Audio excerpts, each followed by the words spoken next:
Hello there, everybody. How are you all doing today? Hopefully everyone's doing good. Time for more of this. Which, Yeah. I will say, I was a little surprised. I didn't actually find the Sony one on GameSpot like we did with the Microsoft one. I don't know why. Funnily enough, I think... I don't know if they had exclusivity stuff back then with video game conferences. But I did see that IGN had this in parts. So I almost wonder if IGN had exclusive rights to the Sony conference. I'm not too sure. I don't know. That's pretty interesting. That is. So, yeah. So this one is uploaded by TRVG, who has uploaded more later on down the line. But I think GameSpot actually does start using all of them in 2012 from what I see, from what I've seen. So, I don't know, maybe we can just use GameSpot and have it be, like, super easy later, but... Yeah, for now, maybe. thank you to TRVG for uploading this, keeping the archive alive. Now, Megan, are you ready? Yeah.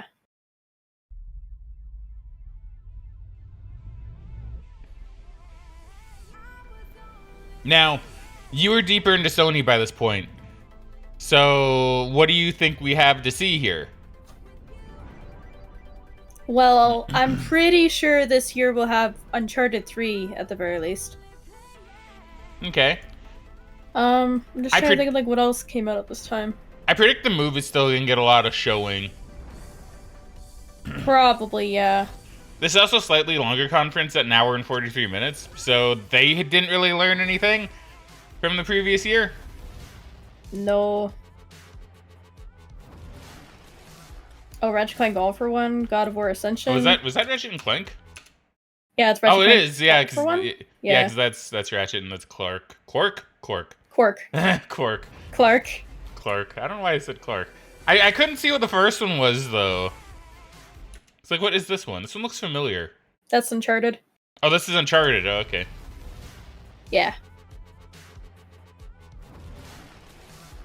Yeah, and God of War, very low FPS. I guess superhero stuff was starting to be more of a thing at this point. It was, yeah. Because, like, we would have gotten the first Captain America movie, right? And I guess Green Lantern. I think Green Lantern had a movie. I think so. I don't remember exactly when it came out. No, they muted the VOD. Perfectly understandable. My Nation Racers. Probably I'm not sure better what that one is.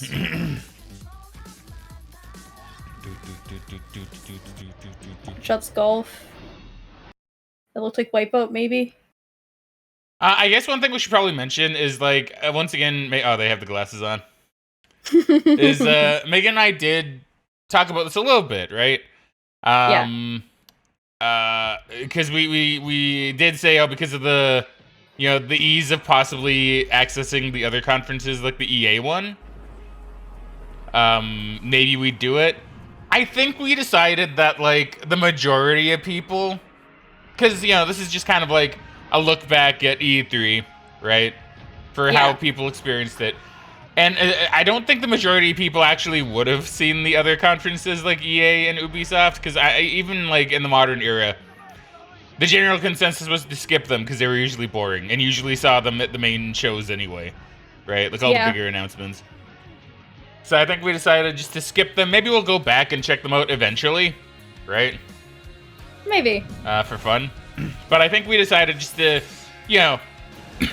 sticking with the spirit of, like, the majority of people would watch, like, the big three conferences and not the smaller, like, Ubisoft and EA ones, that we just stick with these. Which I think makes sense, right? It does, yeah.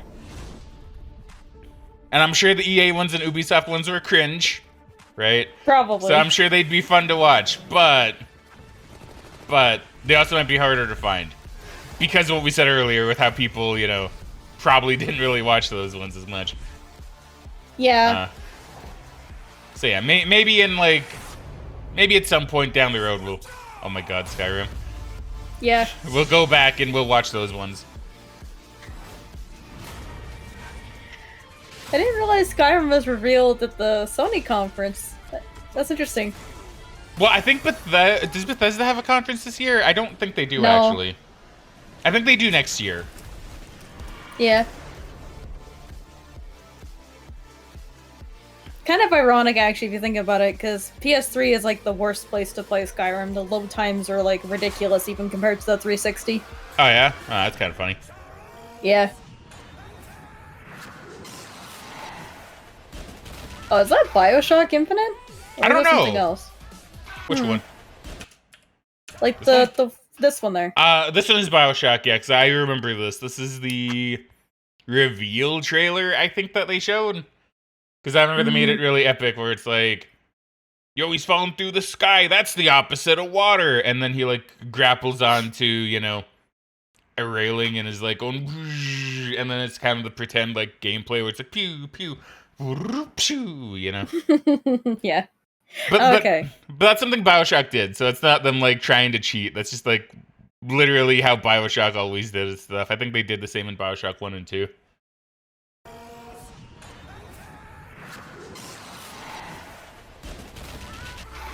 By the way, for anyone who hasn't seen them, the like the opening, not just the opening like cutscenes, but you know the gameplay videos that you used to get before like a game started, right? Yeah. That they don't do anymore. The ones for BioShock 1 and 2 are actually really good. I really like those opening cinematics for like the pre-main menu videos. Yeah. They're really good for BioShock 1 and 2. I especially like 2's. Yeah, I kind of understand why they moved away from those, but I always really like going back to like older games and kind of just watching those intro cutscenes. Yeah, right? Like you said, I understand why they don't do them anymore. No one's gonna watch them. Everybody just skip through. You watch them once, then you skip them, right? Yeah. Like legitimately, you may as well just add it like to the game Part of the itself. game. Like put it in the game if you're gonna have it, right? Yeah. Wow, what a crowd. There are a lot of people here. Welcome and good afternoon. Glad to have you here at the Los Angeles Memorial Sports Arena. In addition to the 6,000 people we have joining us here live, I want to welcome those of you watching at home. Well, I was one of them. In the PlayStation blog. And I assume I would have been one of them. I think I was watching conferences at this point.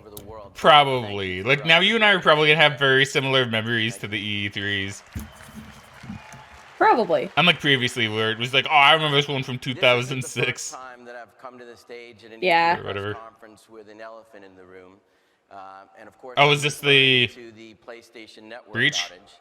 Yeah. This is Oh, the yeah. Oh, this, yeah. to personally address everybody and discuss it a little bit.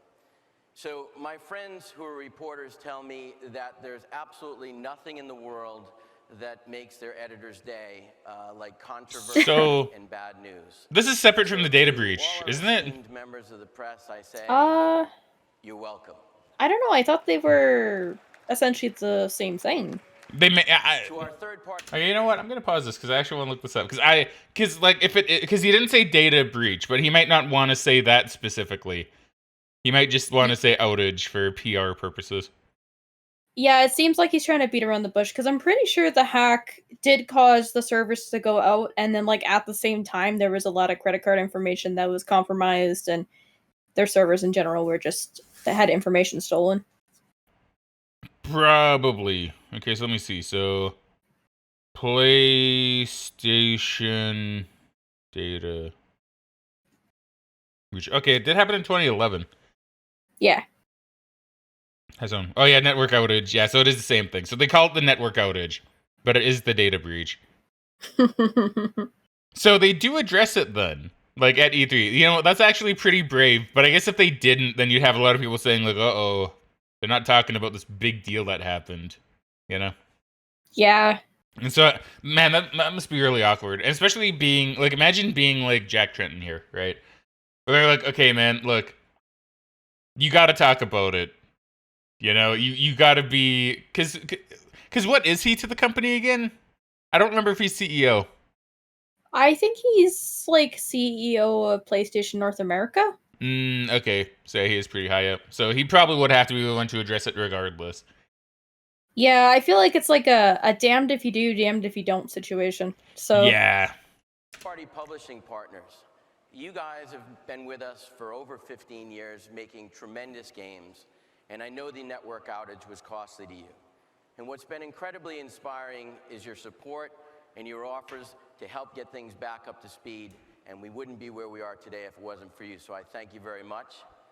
To our retail partners, you gave us shelf space when there was no PlayStation brand, and you've given us more than our fair share since 1995 when we launched the original PlayStation. And after just having the best year since PlayStation 3 launched, we're seeing sales of PlayStation 3 exceeding last year's lofty numbers throughout the PlayStation launch. In fact, last week's numbers alone it's probably understandable over the prior year. yeah. Which brings me to the audience that I'm most interested in addressing, and those are our consumers. You are the lifeblood of the company. Without you, there is no PlayStation. And I want to apologize both personally and on behalf of the company for any anxiety that we've caused you. I know we took you away from doing what you enjoy most. I just want to go back real quick because I want to see. Oh, those are. Look, man, look at all those laptops. Yeah. Just like, man, this is like the part of the audience you never really see, but it is kind of true, right? It's a bunch of gaming journalists with their laptops open, just typing everything down, right? Going like, I guess if you look through, if you look through like a lot of the older E3 conferences, you could probably see the progression of like maybe one or two people having a laptop to slowly having stuff like this where there's quite a few laptops in the crowd. I imagine back in the day, a lot of the notes would have been through like tape recorders or they would have been like literally just written down. Yeah, right. But now it's like, laptops all over the place. Or video cameras, like the one guy had. Or video cameras, yeah, but apologize both personally and on behalf of the company. That's kind of funny though. Yeah.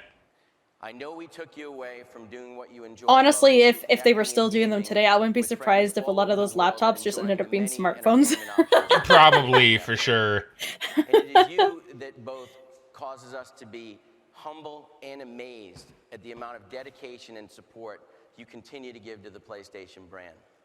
Network activity is currently at over 90% of the original levels before the network outage. And that is something we absolutely do not take lightly. We are committed more than ever to making sure that the PlayStation Network experience is both entertaining. Yeah, because if I recall correctly, the outage only happened like, I want to say somewhere around May, like just before E3, so it's a fairly recent thing too. It happened in April 20th and went to May 14th. Oh, okay. So technically correct. A little earlier than I thought. I thought it was ending around the end of May. I was just like 2 weeks off. Today on stage will be playable across 120 different gaming stations directly after the press conference in an arcade right here on the floor. It is these connected devices, thank you. It is these connected devices that define our heritage and continue to be the key to our future. PlayStation 3 is the most connected digital device available today, and it is powered by the PlayStation Network.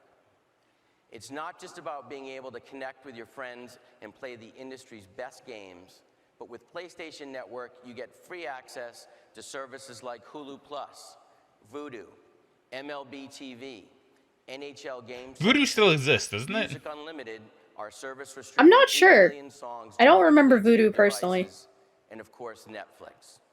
In fact, recent studies show Netflix the barely classic exists. Netflix logo. the leading device for watching Netflix, generating more than 30% of Netflix total streaming usage. It's a great example of how PlayStation 3 and PlayStation Network connect consumers to the content they love. An additional example of our commitment and investment in the network is a new media partner that we'll be adding later this year. Soon we'll be offering free access to Cinema Now, a leading provider of instant access to TV shows and the latest movies. This is just another testament that content partners see the value in what PlayStation Network offers and how we're connecting the right content with millions of consumers. Our commitment to you is that we're I going to feel keep like adding him using that term industry-defining content entertainment experiences partners to is PlayStation and very PlayStation much Network deliberately each choosing step of words. the way. He didn't want to mistake With it the for evolution of the people hardware or and the addition of customers all the finding services we value, just but mentioned, rather the the value third of the parties that put platform is stuff on their exponentially console. greater today than it You know, was that's a just very short good years call ago. out, I'd say. You heard us say that there are some experiences that just aren't exclusive to PS3. They're only possible on PS3. And one franchise has become synonymous with beauty, perfection, and the power of the PlayStation is Uncharted. We first Oh, they introduced lead the show off with franchise in it? 2007 Apparently. with Uncharted Drake's I guess it was kind of their big, Following like, 2009's you know, critically acclaimed game of the series year, at this point. Uncharted 2: Among Thieves. I mean, it makes To show sense, you the yeah. latest from Uncharted Naughty 2 did Dog, really please well. welcome Naughty Dog was one of co-presidents their Evan Wells longest and Christoph best Walewski. partners. And if I remember correctly, they had a PS3 like bundle that came with Uncharted 3 as well. Hi everyone. Probably. At Naughty Dog, for the last 17 years, it's been our team's mission to squeeze every single last bit of performance out of PlayStation hardware. That's interesting. Someone left their mic on. Because you can barely hear it in the background, but like pay attention to the background sound, right? Hi everyone. At Naughty Dog, for the last 17 years, it's been our team's mission to squeeze every single... So you can hear someone say, huh? And then it like gets cut off. I don't know if you heard that. I assume you probably thought I was talking about like how you can double hear it, but that's not exactly what I mean. Here, just to give No, another listen. I heard it after. single Okay. last bit of performance out of PlayStation hardware. How dare you bait me, And with Megan? Uncharted 3, Into we're thinking raising you the didn't bar hear for it. ourselves yet again. It's a huge E3 for us this year, with a ton of I single mean, I wasn't trying to bait you. content to show. And we want to start things off with this demo. This is Uncharted 3, Drake's Deception. Woo. Oh, he's wobbling. Yeah, I mean, he's on a boat. No game sound. Or is there game sound? I'm only hearing the rain, to be honest. Yeah, there's Yeah, like there's a little bit very, of game sound. very slight game sound. It's not as loud as what they probably intend it to be. The Probably audio not. seems weird on this bit, actually. Because it doesn't sound like it's coming from the TV. It almost sounds like we're hearing it like through their mic. Yeah, maybe they did have some technical issues. Like we will see a little bit later on. Yeah. There's a reason why they added a trophy in the actual game is because of the technical issues they had at the E3 demo. So I wouldn't be surprised if the sound portion of this is also part of that.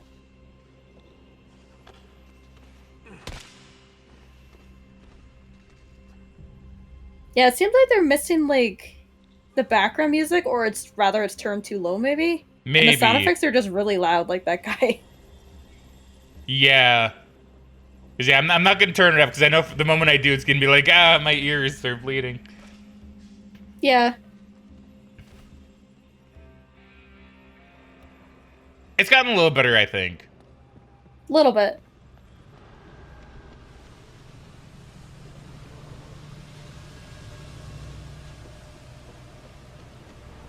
Man, I really do need to play these games sometime, though. You do. They're all pretty good, to be honest. Dude, how upset would you That's- be if I play them and then I'm like, man, these are actually pretty mid, to be honest. I mean, that's your opinion. Oh, damn. See, I was hoping for a larger reaction. The only one I think is like actually truly bad is Golden Abyss on the Vita. It's not like the worst game I've ever played, but it's a bad Uncharted game, at least in my opinion. Okay, understandable. But I play Uncharted 90% for the story, and the story is not good in that one. The actual gunplay is pretty alright.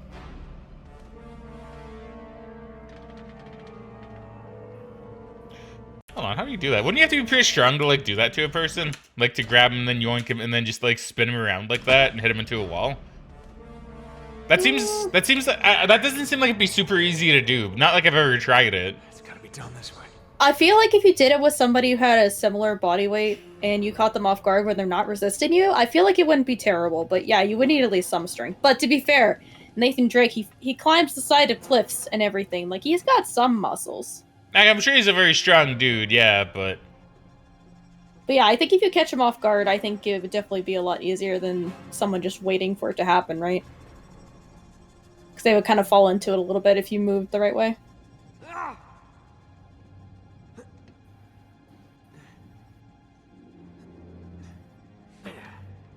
See, to me, this is really strange because this isn't a temple, which I associate with Uncharted. It's just a ship. Yeah. And I mean, I assume that's a big reason why they started off, because I think the boat is relatively early in the game. There's a lot of set pieces in this game that are not very typical, like the desert. That's it. Keep laughing. And like, I do like Uncharted 3 a lot, but the story itself is not my favorite out of the three. The original three, anyway.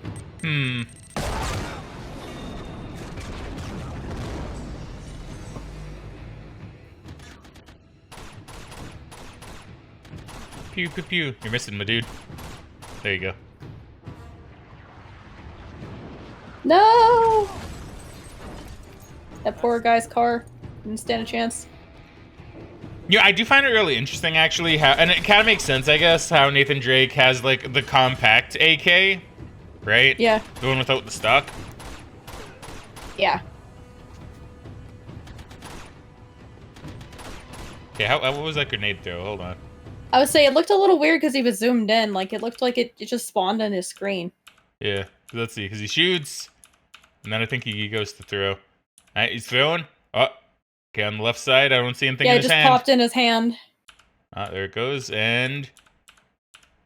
Yep, right in the middle of the screen. All right. I thought something was weird. I was like, the grenade shouldn't be coming from the center of the screen. That's really odd. That's actually really funny. Huh. I wonder if that's because he normally throws with his right hand if you're not zoomed in with a gun, but maybe because he's zoomed in, he's using his other hand because he's shooting with his right hand. I mean, maybe. That's really weird. You'll have to try that in game at some point and just see. Because now I mean, I'm curious. maybe.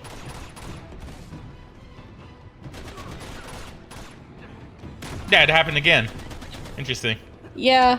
It seems like they're still finalizing some of the animations and stuff, because even, like, the gun bullets look a little weird. As opposed to, you know, the hand bullets. Oh, I just mean, like, the flare of the gun on the guns when they shoot, and, like, the bullets flying through the air. I know. Don't worry. Look, it's early, okay? I'm just feeling a little trolly, I guess. Yeah, you like to I'm troll sorry. me, don't you? Well, I don't know. I That's just fair. didn't expect you to say gun bullets, so I just found it kind of funny. All right, I'm sorry. Ow. Ow.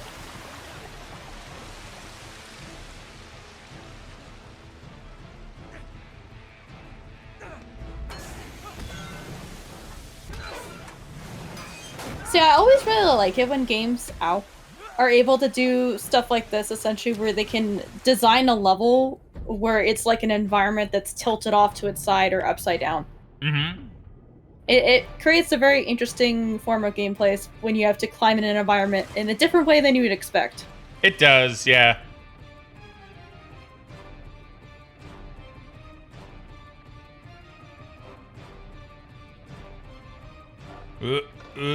Yeah.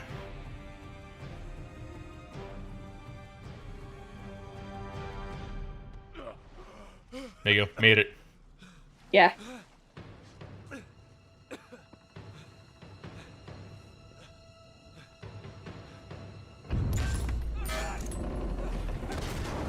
Cheese it.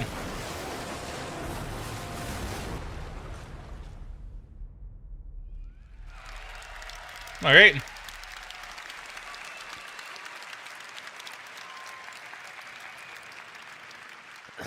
In addition to making a best-in-class single-player game, we wanted to bring the exciting cinematic experience you would expect from Uncharted into our multiplayer.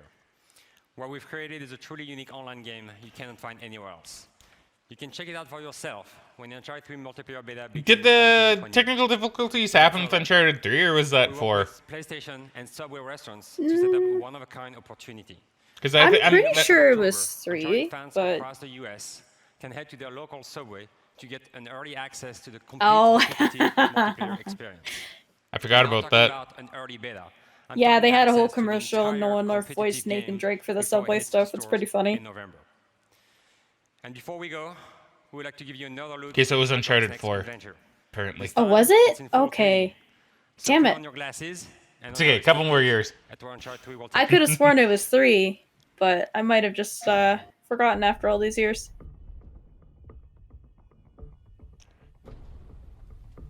So you said this is a peek at his next adventure? Stay down. This is just a trailer for the game. Oh, just trailer So- for the game. Okay. Yeah. His wording on that just made it seem kind of weird. Like I don't know if I misheard him or not. No, I think that's what he said. Because when he says next adventure, I'm thinking like, oh, like after 3, because he just showed 3, right? I merely want what's mine. Give me that back. But understandable. Oh, The map proves it. Drake sailed straight through and headed to Arabia. Great, but what for? The legend crops up over and over. Ubar, Aram of the Pillars. City of immeasurable wealth, destroyed Huh. by God for its arrogance. The Atlantis of the Sands. Small problem. The Rubel Khali Desert, 600 miles Oh. across. Yeah. Like the immeasurable wealth part, anyway. Finally, Drake's secret will be revealed. Don't trust Drake. What are you trying to prove? you know, Nathan Drake seems like So we're doing this for the right reason. a combination, right, of Lara Yeah. Croft, Indiana Jones, I don't think so. and kind of James Bond. Pull the trigger. You know, like he kind of gives me a vibe of like all 3. Just tell me what you're looking Yeah, I can see that. Oh, I hate those bugs. That's like the worst section of the game. Oh boy, I'm sure excited to play it now. Bring me the Yeah. No cursed treasures? Nope. No diabolical warlords? No.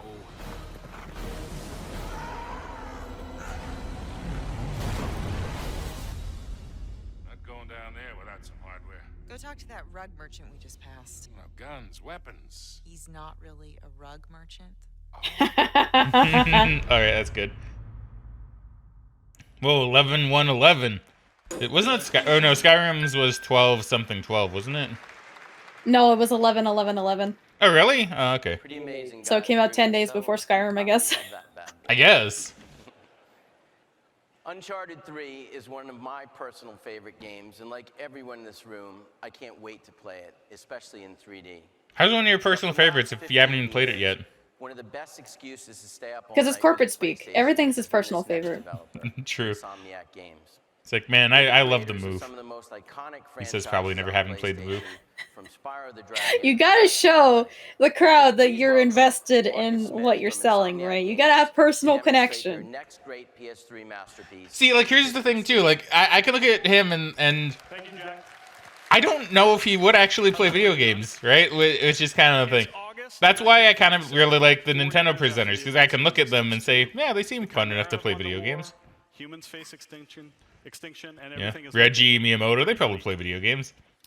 Jack Tretton, mean, I'm not yeah. too sure, right? Like him, I'm not as sure Kelly, of. the last Sentinel, has made the I mean, he played difficult PlayStation choice Home, I of guess, leaving his but family in Oklahoma That in doesn't order to count. It attempt was during a a conference. last Yeah. strike against the Chimera. I don't know. From what I understand, roughly During this like harrowing 90% of United States, the player executives will like need in these several type of survivor companies each don't of whom even has really developed their own interact way with to what they're resist. in charge of. In St. Yeah, Louis, I could see it. where tonight's demo takes place, for example, Capelli meets with a group of young rebels who call themselves the Remnants. Ooh, Remnants. Together, they'll join forces Huh. to perform a dangerous Oh, what's that? B-ball? I see B-ball in the background. Yeah, I guess it's a demo for later. For Interesting, I guess- PlayStation Move, presumably. Yeah, all right. They're going a sneak peek. Its valuable power core. You guys with me? Cheap seats? Doing good? Okay. So I'm going to shut up now, and I'm going to play the game. That's a good point, though. I wonder if they would have to pay extra for certain seats. Like those guys in the front probably had to dish out quite a lot. You know, that's kind of a good point, because I never actually considered that they may have to pay for the seats. I always assumed it was first come, first serve, right? But Well, I did too, but I imagine, like, I know it was mostly press at this point, but you might have had to pay to have, like, certain sections or seats reserved for your company. That's how I Probab- guess they would do it. probably. That would make I sense. don't know for sure, but it just kind of makes sense, and I would not be surprised.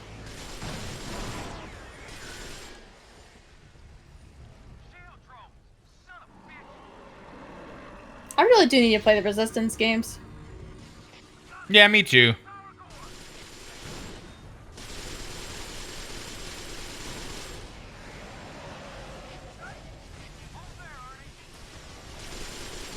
Those guys are, like, missing all their shots, or they got God Mode on.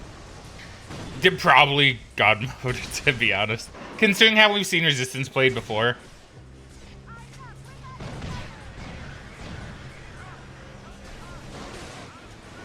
Yeah, he's not using any ammo or anything either. You're right. Good call. Caught another one. Caught another one.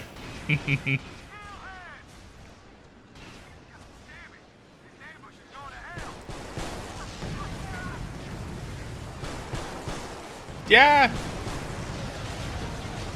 I don't know. You know what? Like, after seeing Resistance 1 and 2 gameplay, Just a little bit here. I don't know.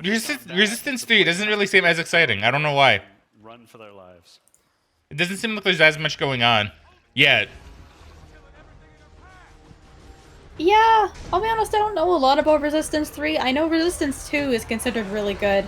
And I think Resistance 3 is considered alright, but not as good as the other two. But I could be wrong on that, because I've only ever played a little bit of Resistance 1.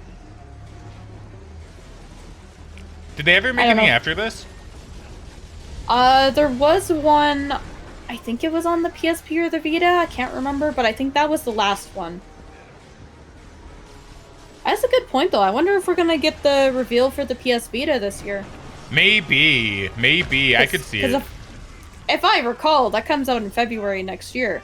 So, it might even be in this conference.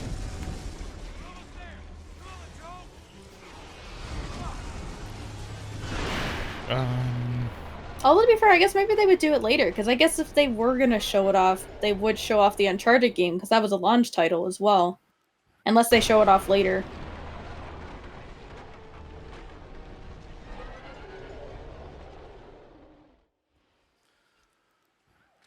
All right, so there you have it. Thank you. Thanks. There's 3 minutes of Resistance 3 in 3D. I mean, yeah, that seemed okay.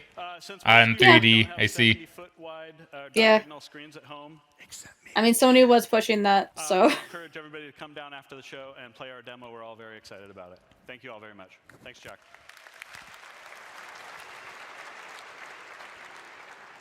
Thanks a lot, Marcus. That looks fantastic. The combination of move and 3D creates a completely new gaming experience. And Resistance 3 is a perfect example of immersive and action-packed gameplay taking advantage of 3D and PlayStation Move. And we're pleased to announce today that we'll be launching a Resistance 3 Sharpshooter Bundle. The bundle... Ooh, a Sharpshooter bundle. Oh boy. Yeah, okay. The Sharpshooter, a PlayStation Move motion... I forgot about that little gun that they have. I don't know, man. It just doesn't look like good. Well, you know, when we were at we're not at the local game store, but a local game store the other day, I did see a gun that wasn't like that, but it looked really weird. It was definitely for the Move, but it was like this kind of oddly like shaped gun kind of thing. I don't really know how to describe it. It was like kind of shaped like a bit of an oval, right? Okay. With what looked like some kind of like stock on the end. And it had like the Wii Move like light bulb thing like on the end. It looked really strange. Yeah, that's really weird. I never really understood the point of getting like the plastic peripheral to put your controller in. It doesn't add anything for me. She says having lost mine that I had for the Wii somewhere. I don't know. Still haven't found it, even after like a year later. We still haven't found it. It's somewhere. Yeah. Let's see something really quick. There's a video game that I kind of want to bring up just because. Oh, okay, it was 2008. Okay, so you know, I'm gonna talk about this one thing. So you know. They're very off topic, right? But, you know, seeing this Resistance 3, I'm not saying it's bad because I don't know, but it got me thinking of one of the worst, like, video games I actually own, right? Yeah. And that is a little game called Turning Point Fall of Liberty, right? If you know, you know, but it's just a really poorly made, like, FPS game, right? Okay.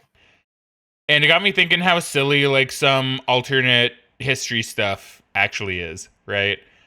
With video games. Now, Resistance is like, okay, like that's fine. Like aliens invade after World War II. Yeah, sure, whatever.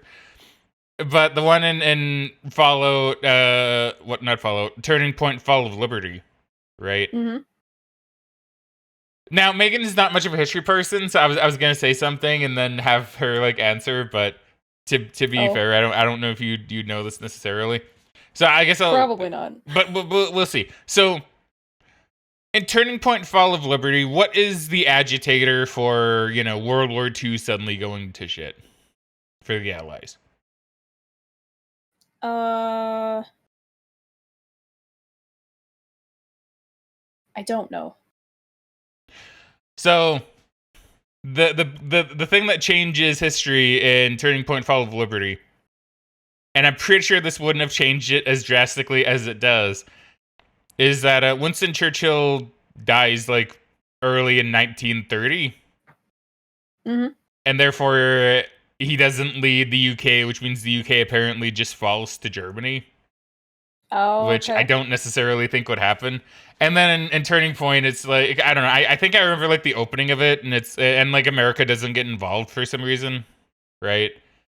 I don't know why, but America doesn't like fight in World War II apparently in that timeline when Churchill dies.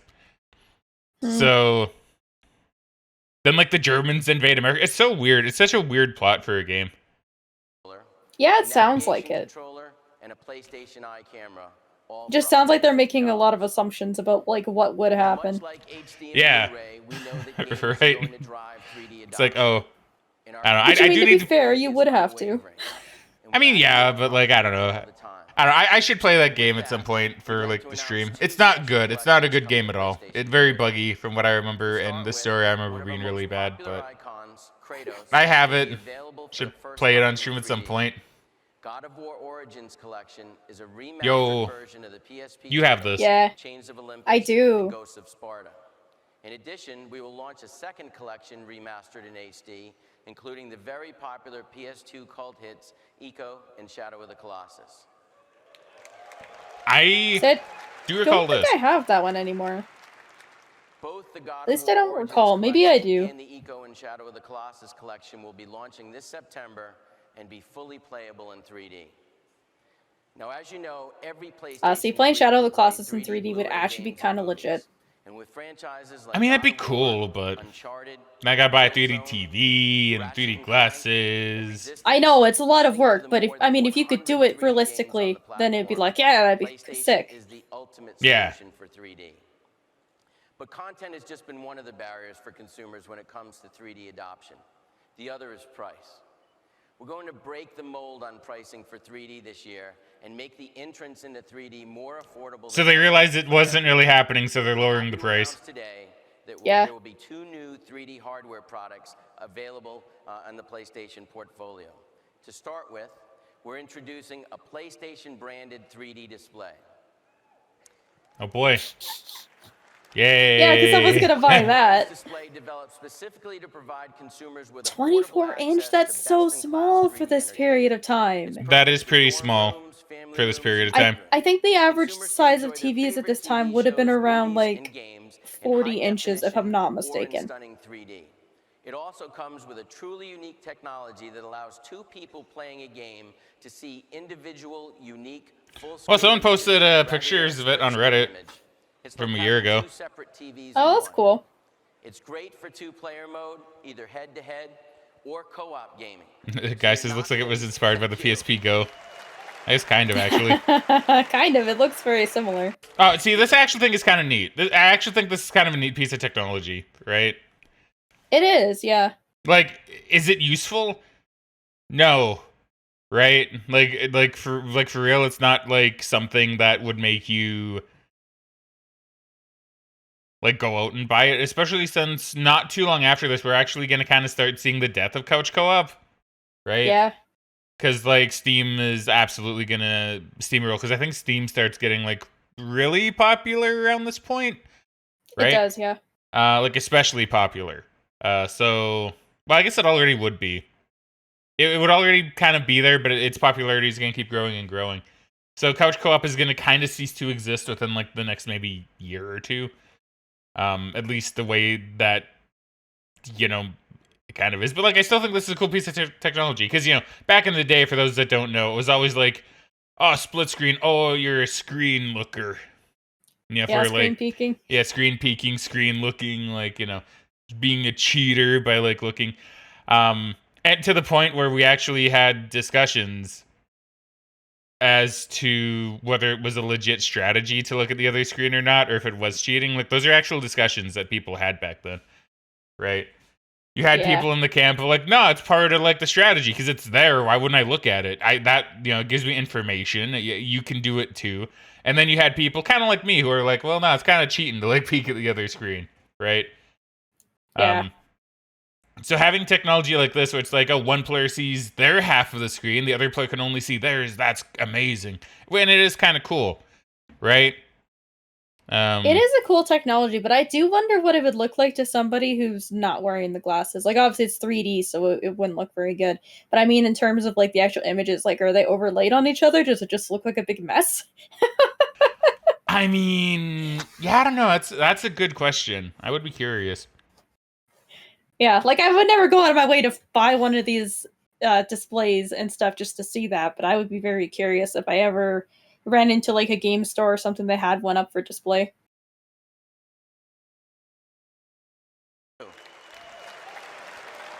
I mean, I do remember thinking it was a pretty cool technology, though.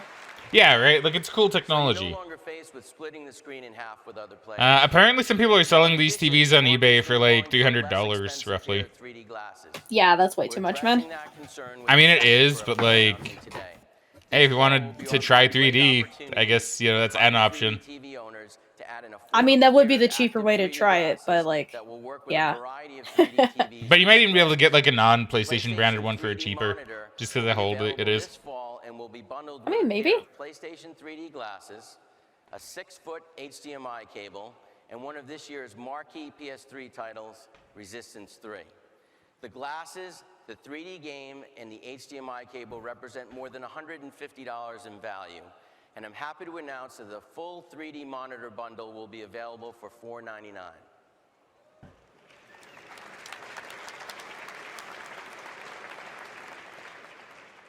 Additional pairs of the PlayStation 3D glasses will retail for $69. I'm not gonna lie, that's not terrible. Incredible products and values for the time. Yeah. lower the price barrier For the time and technology and everything, yeah, that's not a bad price. I just can't see a lot of people buying that bundle when it's essentially the price of the console itself. Yeah. Now, you've heard us say it before, but one critical element that adds to the 3D experience and brings gamers closer to the action is PlayStation Move. Oh boy, here we go. Now, is this where we start on all the move? I mean, we're half an hour in, so maybe. Yeah, probably. Worldwide by the end of this year. It has been a tremendous success, and consumers are taking notice how Move is adding more value and deeper engaging experiences to their gaming library. No. To show you an example of how PlayStation Move is coming to some of the biggest brands in the industry, please welcome from 2K Sports, Chris Schneider. And like we get to see it now. We do. Thank you, Jack. Today we're excited to give you a sneak peek of the #1 rated basketball simulation 11 years running, NBA 2K12. Every year we do our best to raise the bar in sports gaming and strive to be the game of choice, from NBA locker rooms and team buses to frat houses and man caves all over the world. Last year we did the unthinkable and put the greatest NBA player ever on the cover, Michael Jordan. The response to NBA 2K11 was overwhelming. Over 5 million units sold thus far, and 21 Sports Game of the Year awards. I wonder if that would have been one of the first 2K Sports games. We aim to expand the market. I don't quite remember when they started doing that. A new feature actually today called NBA on the Move. Yeah, I'm not too sure. I wouldn't be surprised if it's one of the first ones, though. Playing NBA on the Move couldn't be any easier. Using the precision controls of the Move, I simply target the player I want to pass to, press the pass button, and there it is. When I'm ready to shoot, I simply pass the ball. Yeah, but now I got like a cursor on my screen. I would say, but why wouldn't you just want to do this with a controller? Like, how does this make the game better? Yeah, like I really don't understand this. If anything, you're playing less. You're just like picking characters. You're not really even like running or doing anything. On the Move is a very accessible feature. and one that advanced users and casual users alike can jump right into and start dominating right away. Thanks, Eric. More realism, more polish, and some other big surprises. No, that's not all with realism. one mission. Unless you mean like how the game looks. But pointing a cursor at an NBA player and then like essentially playing an FPS in basketball, that's not realism. True NBA action. What, you don't just point at people when they're playing basketball to play with them? Even rookies looking to get in on the action. NBA on the move is not just. Okay, look, I wanna point out what was that guy doing? Like Bosch, like what was Bosch doing? Like what was his game plan? To the elite athlete, to the sports nut. He's like, oh, okay, where's the ball? Okay, so dude's like going past him. He's like deking past him. Bosch is like, yo, I'm gonna block. Why? It's like the game has confused him where he is. The game thinks he's standing under the net, but he's not. Yeah, that's interesting. All right. NBA on the move is not just for the hardcore. It's accessible simulation basketball. Anyone can pick up. Watch someone who actually knows like the NBA, because I know nothing really about the NBA. We mean it. Watch someone who knows something about the NBA like leave a comment going like, oh yeah, Bosch totally would have done that in real life. From your Los Angeles Lakers, Kobe Bryant. That'd be really funny if they could program like actual player AI into the game. Yeah. Kobe. They just do like an extensive survey on all the players and be like, what would you do in this situation? That'd be funny. Man, now this I'm sorry, go ahead. Sorry, I was just gonna say, if I had all the time and money in the world, I would totally do something like that. It'd be fun. That'd be fun. Now, as I've seen Kobe on screen here, it's a bit different, like, considering everything, you know? I do not understand. That's rude. They're having a great year, okay? All right. But this is the Lake Show's house. All right. You gotta be kidding me. Give me the remote, man. Let me show you. What can you do? Give me the thing, man. Rip Kobe.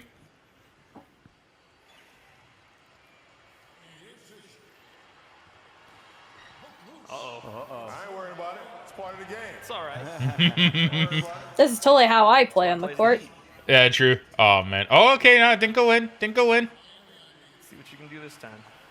Oh, he's like, here's the button. Oh, no, Kobe. That was a foul. I saw a push there, Kobe. It's a setup. That was Why a foul. plays the Heat? The Heat ain't got 5 of them things, though.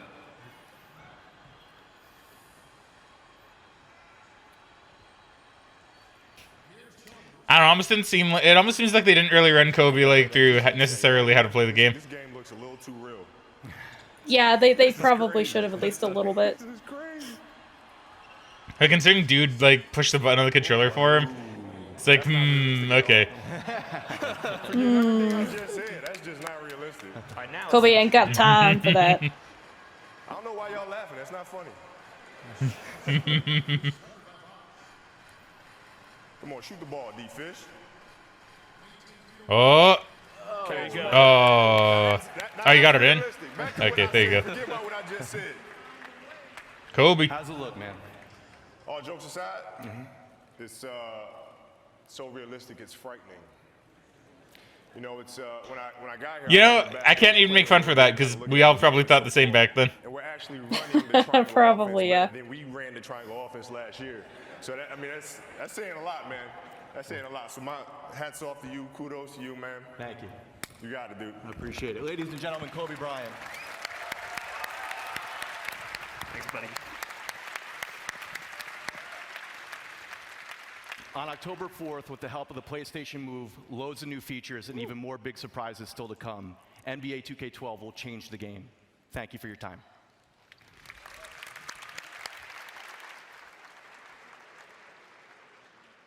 Thanks, guys. That was great. Special thanks to Kobe Bryant for joining us here today. Really appreciate that. Thank you, Kobe. As you just saw, adding PlayStation Move to a title can define the experience. I'd like to introduce a new title coming to PlayStation Move this fall. From the makers of one of the best-selling Move titles, Sports Champions. Ladies and gentlemen, please welcome Umro Mayer and Jeremy Ray. It was best-selling because it came with the Move. That's probably exactly it. Yes, I could see that. Thank you, Jack. And hello, everyone. Because like I think you could buy it individually, but I'm pretty sure I got mine just with the Move. Like it came with it. I'm pretty sure. I'm pretty sure that's true. We've created a very unique set of motion controls, allowing seamlessly transitioning between throwing projectiles, sword fighting, and archery. Folks, please put on your 3D glasses. Oh, yay. And we'll show you just how easy it is to incorporate all of They're these really elements pushing it, man. They're really together, pushing this forming an 3D. intuitive It's not and gonna immersive hit experience. Sony. I'm sorry. Let's take a look at the game. Poor guy. As you can see, Jeremy is controlling the game. I feel like a little And bad the for the main devs that character's kind of have to actions go along with with the this move too. controller. Yeah. He can naturally go from slashing enemies with a sword to using his bow and arrow to flinging throwing stars. There's no inventory system and no weapon selection screens. Did they say what game this It is? all depends on the motion. I don't know. Did they? Hold on. Jeremy, let's take a look. And archery. Transitioning big set of motion controls. As you'll see in this demo we've created, a very unique set of this play. I don't think so. I think they have the title Okay. up there, but I don't think they said the name of the game. Together, forming Okay. and the main character's actions with the move controller. He can naturally go from Why would you want to slashing play this one? enemies with a sword to using I his don't bow know, and to arrow be honest. I just to don't flinging remember throwing seeing it stars. before. I must have just There's forgotten no it from this inventory E3, because I know I system watched this E3. and no weapon selection screens to initiate. It all depends on the motions he performs. These throwing stars might not seem as accurate or as powerful as your bow, but what they lack in power, they certainly make up for in speed. At this All right. point, he realistically reaches back into his quiver to grab an arrow, and he knocks the arrow. Then he can take out. Yeah, some because you want to unfriendly do that while skeletons you're with playing your archery pinpoint game, man. accuracy. Yeah, right. Well, At other times, to be fair, like in the you right wanna take circumstances, the it's not fight bad. Because even in straight to that the enemy. Call of the Up Mountain close Horizon game, you and do have to personal. do that with your other hand. Your sword and Yeah, like shield are the to be perfect fair, tool for I that. do think in the right game, I think it's kind of immersive in that regard, right? Yeah. Between So high I don't necessarily think that's find a bad, variety of but motion like I do get mechanics what like you're the one saying, used to right? unlock this door. Twitch Yeah, and control I think in line that up game it each works of the really well three because you're already immersed in the slots to environment, gain right? entry. Yeah. For this, it seems kind of cheesy because you're just watching a screen and it's just Once like, oh. inside, you can stock up on some hidden extras inside these barrels and crates. After you've filled up on extras, let's see what Jeremy's doing. Okay. After you've filled up, you grab this lever, pulling it down, revealing a ladder to a secret path. As you can see, everything in medieval moves is all about one. This is medieval moves. What you see Oh. is what you get. If Jeremy Kind of performs a- the action, that's Kind what of a you bad get. title, to be honest. I don't really like that. That's a really bad title. With the skeleton horde Tells you chasing us nothing up about the this game, ladder, really. We can try to take Yeah, them other out than one it at a being time when we like- get to the top. Yeah, in Or medieval, I maybe guess. Jeremy will find something else we can do here. Yeah. So apparently it's called Medieval Moves shot, Deadman's Quest. Or just Medieval Cut Moves that in Europe. rope, closing the hatch to prevent these guys from chasing us. Here, So you Jeremy see uses pretty the mediocre to blow up reviews. an explosive barrel. Yeah. A lot of I mean, that's fives fair. and Even sixes just across watching the this board. demo. Inventory system. He goes from one weapon to the next Yeah. with the motions he performs. Because even just watching this demo, it's just like, it doesn't really look like it'd be that fun for more than an hour or so. In this case, a secret path is revealed after shooting those explosive barrels. There are many branching paths found in medieval moves. Using our grappling See, I hook, feel we like can that was head like outside kind of through the thing with secret Connect path, and move or we games, can like go in general. inside- Even the Wii, right? inside the tower. Yeah. Like it's fun for a while, but then it like kind of loses its charm, and then you just want to go back to playing a game normally. At the booth. Yeah. Now, this is I definitely interesting. felt Looks like that we have playing some on the kind of Wii. puzzle here. Yeah. Wow. Which I two rotating think- gears blocking our path. What Like are you it's gonna not try? like. See, I don't know if I can really say the same for VR because I've not actually like played much on VR. Okay, that's But it. I haven't like, either. Let's I see feel if like you can it's time probably this just somewhat right. similar, but I think the whole gimmick of like being there is like probably makes it just Perfect. There's our better, path. Great you know? job, Jeremy. Probably makes it much I more mean- like, oh yeah, I can play this for a while, right? Yeah, because I mean, from what I played, which isn't a lot, mind you, like it definitely felt a lot more engaging to be quote unquote in the game. And like, I would have played more if it wasn't for the fact it was making me feel motion sick, which I Yeah. know goes away with time. I need to just play more VR, but I also very easily get motion sick, so I struggle with that in general. Oh, great. More gears. So, And this time, but it might flames depend on the blocking game path. too, because obviously you get What are you something gonna like try? Beat Saber or Synth Riders or something. They're music games. They're made to be very replayable. Nice job. And then you'd have something like Call of the Mountain where like I can't imagine that game being super replayable. And probably not. Like, I don't know. And I know there's some good VR games. Like, I've heard about Synapse. I really want to play Synapse. I've heard of, like, Red Matter 2 is really good. There's some decent ones that have come out the last little while, but I just haven't had time to play, so I haven't bought a lot of the VR games. Thanks, guys. There's no question PlayStation Move brings something unique to the table for everybody. We all know that gamers want a choice when it comes to what games to buy. They want shooters, they want sports, they want hardcore games, and they want casual games. With PlayStation Move required titles like Start the Party 2 and Everybody Dance, to powerhouse franchises like Resistance, Harry Potter, Spider-Man. House of the Dead, and NBA 2K12. Let's see, other iPet and Friends, Phineas and Ferb, Carnival Island UFC Trainer. I'm a Game Night 4, Wipeout. Man, I remember Wipeout. Yeah. Yeah, okay. The PlayStation Move catalog is unmatched. Those options grow exponentially when we add Move experiences to the titles currently on the market. A great example of that comes from a title that we're launching tomorrow, Infamous 2. I expect you're all geared up. It's literally coming out tomorrow? So Wow, let's okay. take a look.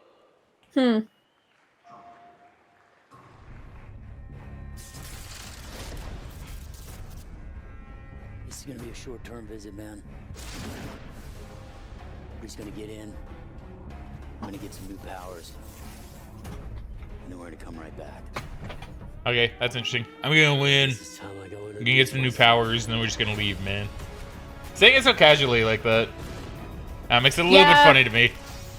Honestly, they kind of changed his character a little bit between the first and the second game. Because in this game, they definitely tried to make him seem more like, oh, I'm the cool guy.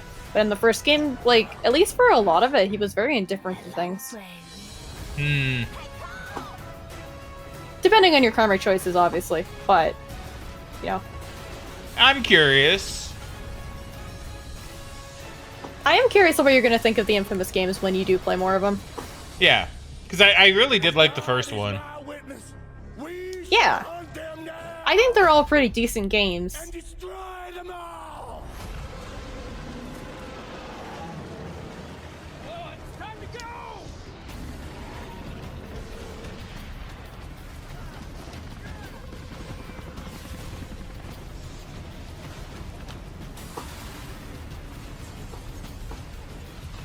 Yo, giant ice golem? Yeah.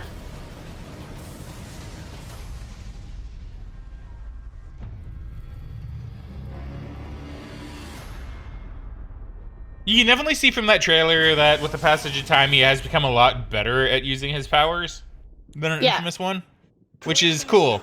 Yeah, I do like to see that. Yeah, that is a big thing through the course of Infamous 1 is that you learn and grow new powers, and then obviously they expand upon it in this game, because he's even more efficient at like moving around and stuff too. Good. Content experience to Infamous 2. Gamers will not only be able to create their own online missions, but do so with PlayStation Move, adding a whole new way to play Infamous 2. Now, I don't know if the user-generated levels still exist, but when I played it years ago, I did some because there was a trophy for playing so many of them. I can't quite remember. And there was one trophy I was trying to get. I can't remember what it was. So I ended up going into like this user-generated content where it was literally just a guy made a pit with like a bunch of enemies in it, so you can kind of like AoE them and hit them all with the ability or whatever. I just remember playing that one over and over again. Oh yeah, that's pretty funny. Yeah. Like Little Big Planet. I wouldn't be surprised at this point if it shut down though. Like that, and that was a pretty good segue from Jack Trenton there too, right? It was like user-generated content. Move on to Little Big Planet 2, The next right? game is exactly that, and comes from the team that created Warhawk, one of the first PlayStation Network titles. Set for release in early 2012, please take a look at Lightbox Interactive and Sony Santa Monica's... So Warhawk was a game we've talked about a couple times, I think, right? Or Starhawk. Oh, is this like a sequel? Oh, yeah, this is a new game they made. Santa I don't know if it's Monica supposed to be like a Studio. direct sequel or not. But yeah, I never played Starhawk. This place to stake our claim. Driven by hope. And tempted by greed. Every day is a fight to survive.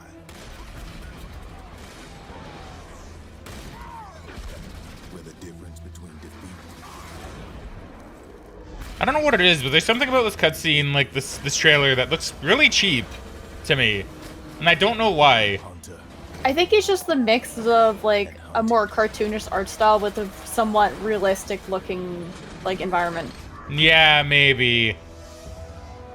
Can change in a heartbeat.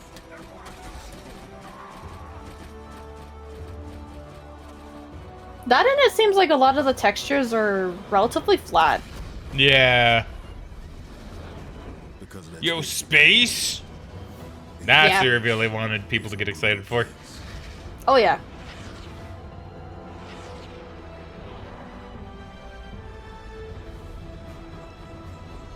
Let's see. To the new frontier.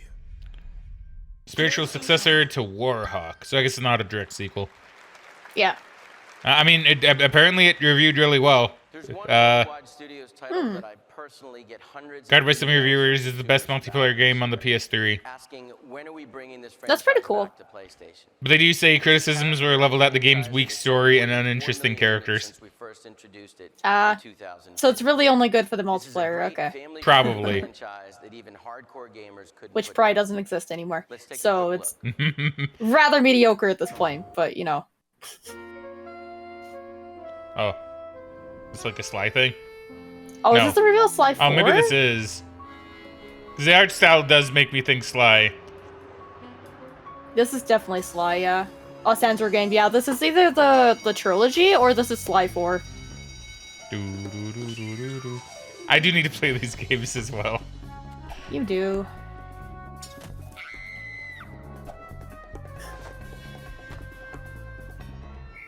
How's he Okay, I do standing like on in that? this trailer how they're actually getting him to use some of his like thieving skills, like the hook where he launches himself sitting on the spire like that.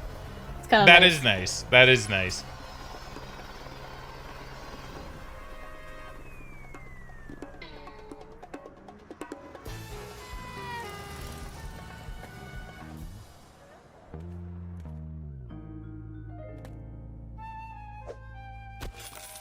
How has he been in shadow this whole time?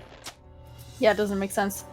Oh, I'm not your cheesy macaronis. Fly, Cooper. You good. not making you got baited. As did I. A little bit. I love Dimitri though. Bentley, this is the last time we ever leave Dimitri in charge of the hideout. He seems funny. Yeah, he that's seems a like a Sly funny 4. character. He is. He's really funny. Yeah, that's actually a cool piece of art. I actually really like that. Yeah. That's like wallpaper or like poster material, to be honest. Studio titles that are driving the exclusive content on PlayStation 3. Wonder what kind of Sly stuff they have on display. Our publishing partners as well. Yeah, I'm not too sure. I think I tried looking for him when I was looking at display, but I don't think I could really find much. Our next guest has built their heritage on the world's largest science fiction MMO, EVE Online. Oh boy, EVE Online. Man, the game's still going strong too, from what I understand. Yeah, as far as I know. Such a unique game. You know, like, I don't play EVE Online. Like, I used to play it a little bit. But, like, it was just too kind of time-consuming for me at the time. But damn, like, like this is a game that's... Oh, whoops. I'm gonna go back a little bit. But this is, like, a game that... Honestly, probably one of the most unique video games I've actually, like, ever seen. Oh yeah, for sure. Especially for the time it came out, too. Like, I was really interested in the game. I remember playing the free trial multiple times just because I didn't have money to buy a subscription, but I love like flying through space and like mining asteroids and stuff. Yeah, like it's such an interesting game. We're taking a console shooter Yeah. and connecting it directly to a PC MMO. Together, I don't think this worked out. I don't think Dust was good. I don't think Dust worked out for them. Yeah, I can't say I've really heard or seen much of Dust, but it doesn't surprise me. For the Move motion controller, a dedicated home space. But yeah, like for anybody that wants to know more about EVE Online, just look up a video by Down the Rabbit Hole, I believe. I believe Down the Rabbit Hole did a really good, extensive, and long video on EVE Online. Yeah. Which I haven't actually finished. I really should, but like it's really good. I kind of want to show you actually, Megan, because I think you'd find it really interesting. Yeah, I'd love to watch it.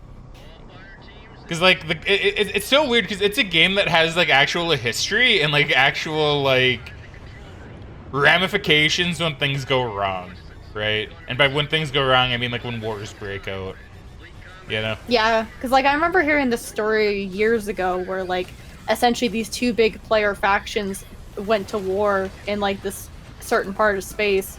I don't remember the outcome of the war, but I do remember there an article being like, oh, they lost so many thousands of real life dollars because their ships were destroyed and just gone. Yeah, right? Like, exactly. It's such a unique experience, right? It is, yeah. And like I remember hearing a story about, and I'm pretty sure this is true. You could probably verify. I think I saw articles about it. About a guy who got into this company, which is kind of like a guild in EVE Online. Yeah. And through mingling and talking to people and befriending people, he actually got to be pretty high ranking in the company. Okay. And then I believe he then stole a bunch of money and one of the most expensive ships at the time from the company. And then just like went on what was essentially a spree, right? Like I think they put out bounties and everything for him, but I think he actually survived for quite a while. I don't actually remember how his story ended, mind you. Yeah. But I think he may have even just blown the ship up on purpose after a while. Like I don't know. I remember it was something from what I remember, and it's like, damn, like that's actually crazy. Yeah, I vaguely remember hearing about that, but I don't remember the outcome either. And like I'm pretty sure the ship was worth like thousands of real life dollars too, right? Like, yeah.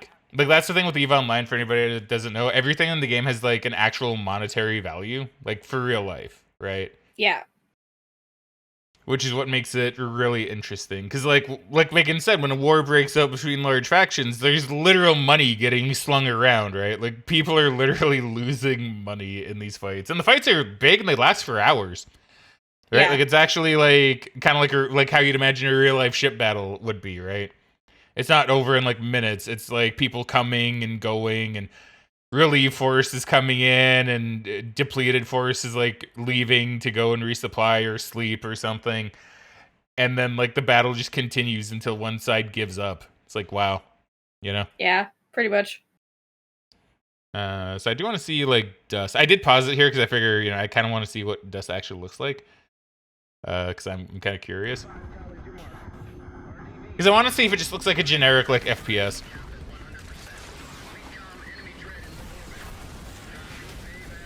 Because, like, just looking at the reviews, it looks like it was mostly reviewed to be, like 4 out of 10, 5 out of 10, 3.5 out of 5. Fools to even try. So pretty meh, right? Yeah.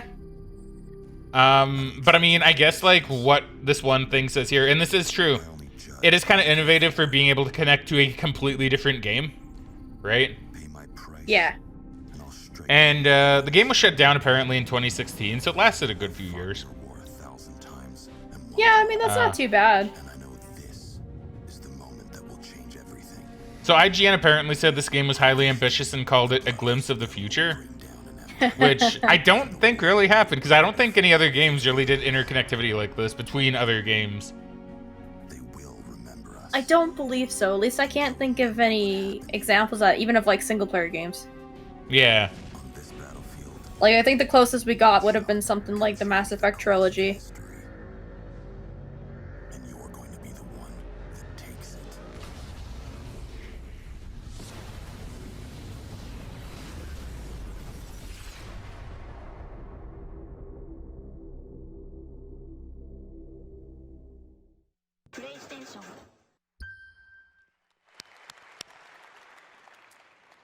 Dust 514 is a great example of what sets PlayStation apart and how PlayStation Move is bringing richer and deeper experiences. Dust will be coming exclusively to PlayStation Network with a closed beta at the end of this year and a full release. See, that's probably why it eventually shut down. Not like no PC release as well, when the majority of EVE players probably like play on PC. I think all of them play on PC even at this time. I don't know if this had like, I don't know if EVE had console ports. I was gonna say, I don't believe it ever had a console port. I think it's been PC only. Yeah. So that right there is a blow. That's a really stupid move. Promise me. Yeah. When it comes to it, you will not let him take me back. Yeah, so here's Bioshock Infinite.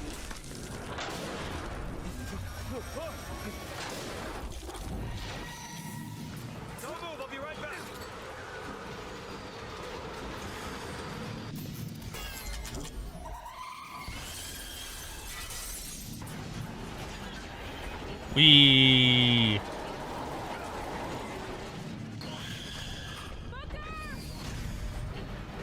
So I've never actually played Bioshock Infinite, apart from like a couple of minutes of the opening. Because fun fact, this was actually a game that I intended to record like literally years ago, for the channel, but never did it because back then my PC wasn't as good, so it struggled to like do both the recording and play the game.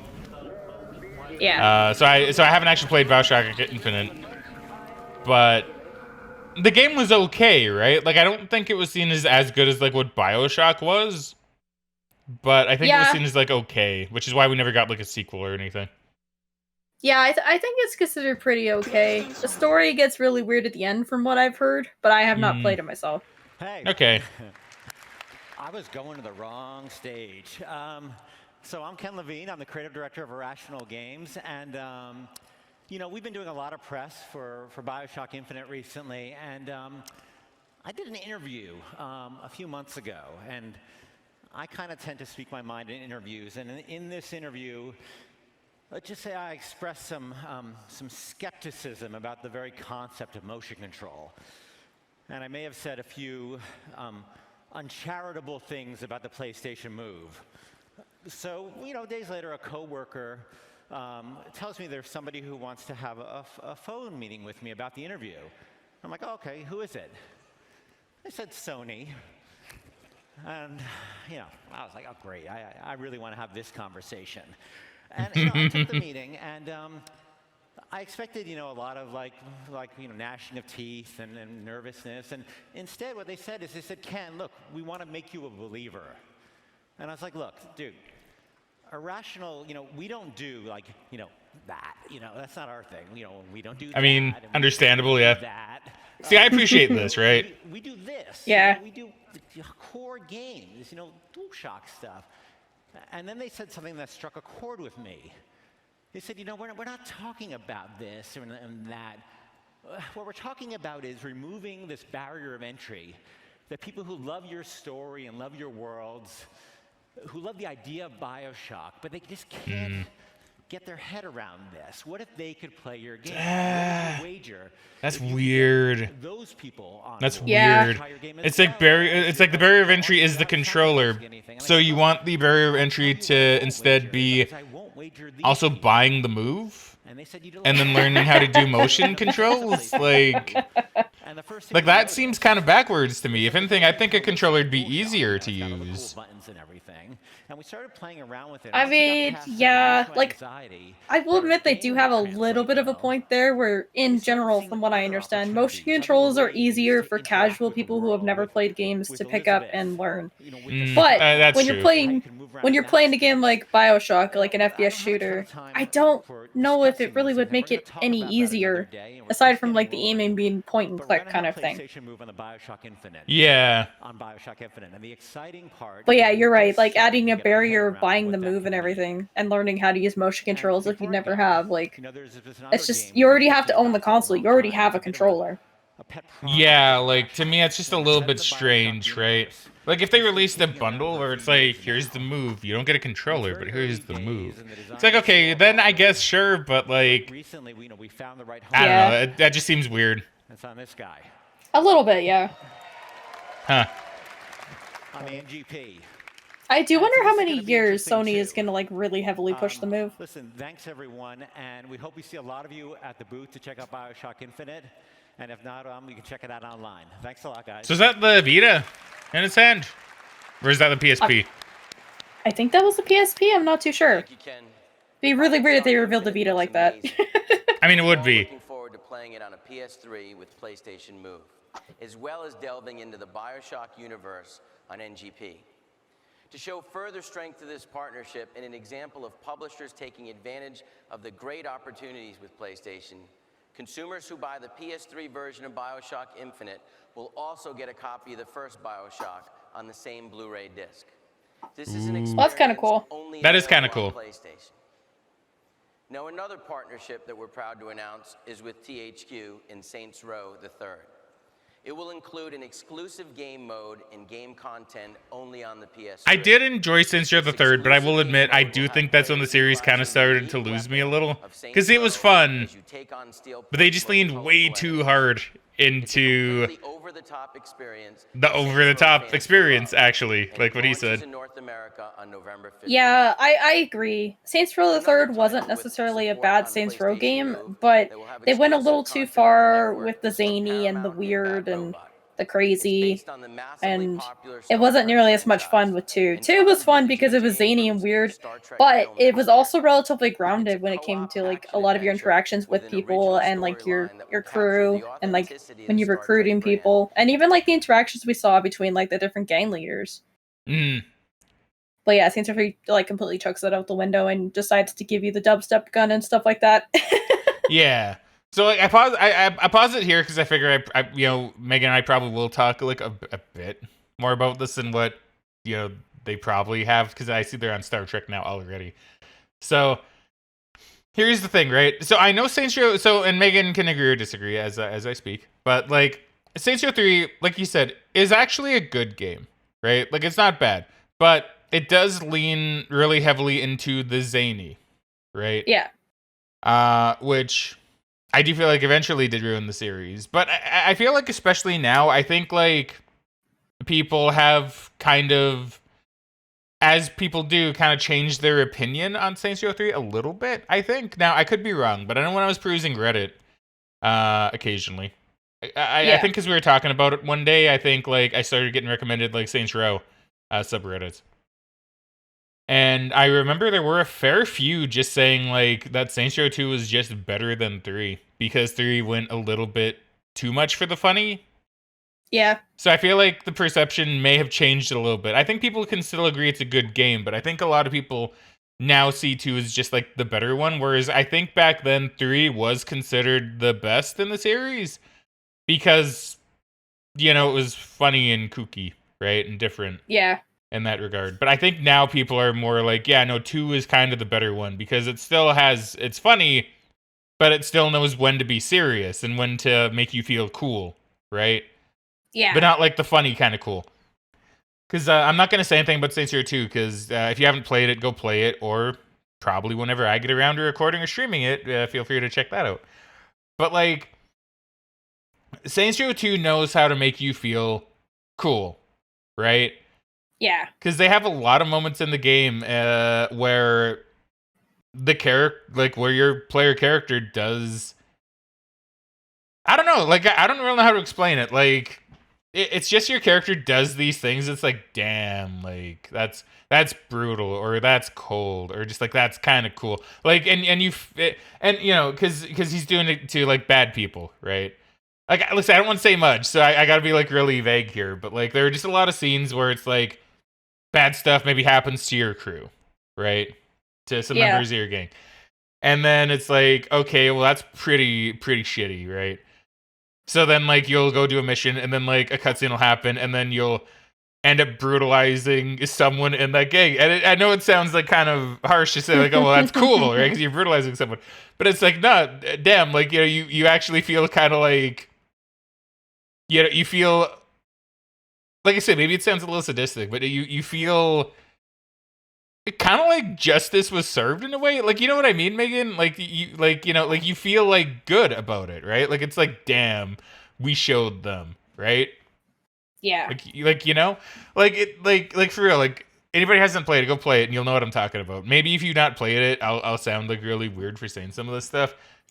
But so many of the cutscenes in Saints Row 2, I was like, damn, that happened. And that, oh man, that's sad. And then, you go on that mission, and then you do a cool thing in a cutscene against the other, like, gang, and it's like, damn, yeah, that's right, I got revenge, man. Yeah, it feels good.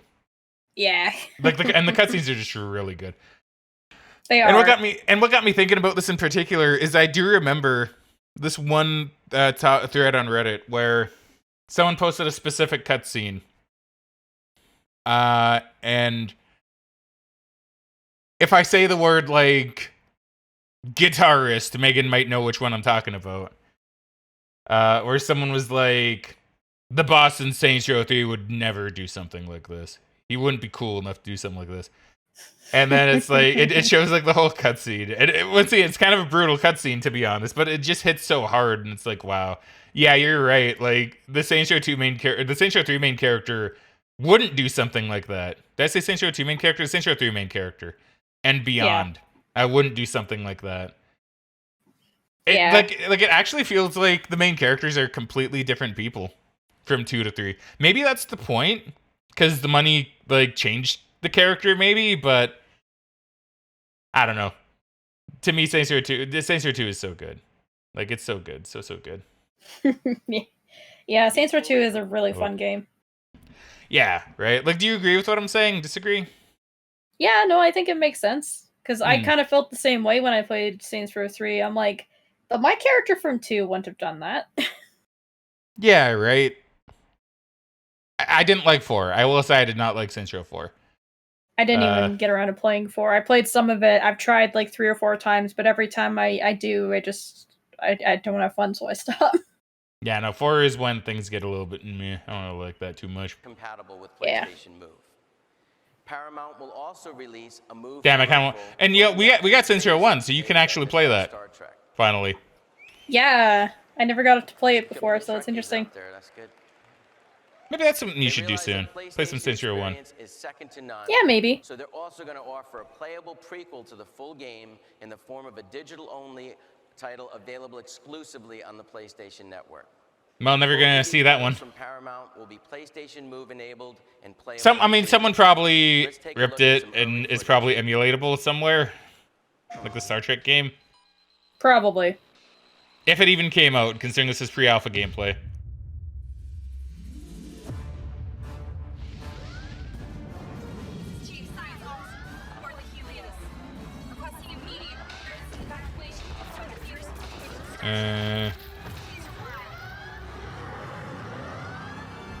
Let me see.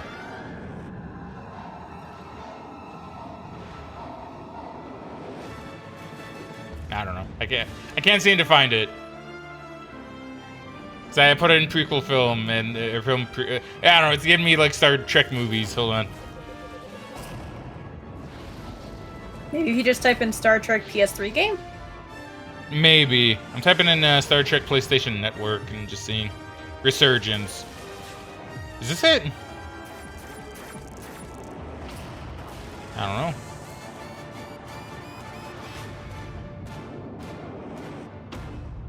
I don't think so.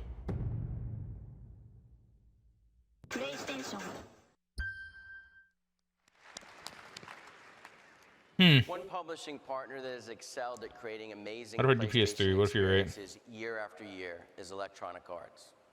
Oh For boy. the last 2 decades, EA has maintained a unique relationship with Sony Computer Entertainment. Oh, it's called and Star with Trek. PlayStation fans all over the world. Okay, well, I guess it did get a physical release. Oh, that's cool. $10 on Amazon. Begin with the epic snowboarding franchise born on the PlayStation will return this year with SSX. And for the this is the SSX remake. EA has created a death or not remake, I guess it's more like a reboot. Japan's iconic Mount Fuji. This exclusive level features 10 unique drop points and is rendered from a recreation of Mount Fuji taken directly from NASA satellite data, and only PlayStation 3 owners will get to experience it. Next up is Need for Speed: The Run. EA's amazing cross-country race that features dozens of incredible vehicles, including 8 of the world's hottest supercars. Feedback from gamers who love this franchise confirms that these supercars are what makes Need for Speed so exciting. And with that, PS3 owners are going to get a special Blu-ray disc with 7 additional supercars, including the Super Sport, the Hennessy Venom GT, and the Bugatti Veyron, only on PS3. Apparently this game got mixed reviews. I would say I've never heard of this Need for Speed, so I'm not sure how good it did. The PlayStation 3 Yeah, that's why I just had to look it up, because I'm like, I've not heard of that Need for Speed. Oh, Battlefield 3, that's pretty topical, because they just announced a few days ago that the servers are being shut down later this year. Ooh.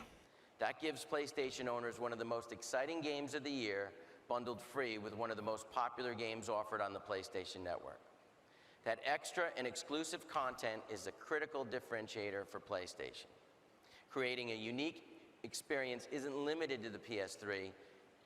It's also been a signature part of the PlayStation's mobile gaming offering, and of course, Electronic Arts will be supporting our next generation portable as well. Here to talk about that newest member of the PlayStation family is the president and group CEO of Sony Computer Entertainment and president of Sony's Consumer Products and Services Group, Kazuo Hirai. Yo, Kaz Hirai. So they're not just calling him Kaz anymore. I was gonna say, I guess like, they're his name. using his full name. Hey, Jack.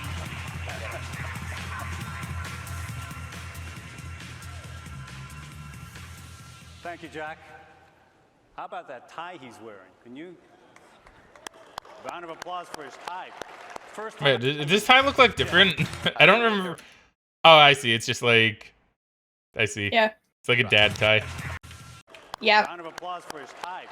First time I've seen anybody from Sony Computer Entertainment actually on stage wearing a tie. First time. I'm still not going there, but Jack made the plunge. So anyway, good to see you. I mean, do we go back like every year to see if any of them ever wore a tie? No. Verify this I'm claim. pretty sure they didn't. And we said that we would build an ecosystem. You don't believe me, you're wrong. I'm kidding, I'm kidding. Our incredible heritage.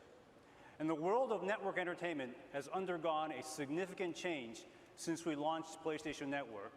And we can, of course, attest to the importance of having that connected experience across all our products. Devices that are connected to content and, of course, connected to each other. And we learned a lot during the recent outage of the PlayStation Network. And one of the most important things we learned was about the trust and the loyalty of our consumers. Then they failed again back in like, what, 2014 or something? Who recognize the value of a connected Or was that later? I don't remember. And then probably a third time. Like we said, I think it's happened like a couple more times after this. But it's equally important for mobile entertainment as well. And we ushered in a lot of that adoption for portable entertainment back in 2004 when we introduced the original PlayStation Portable.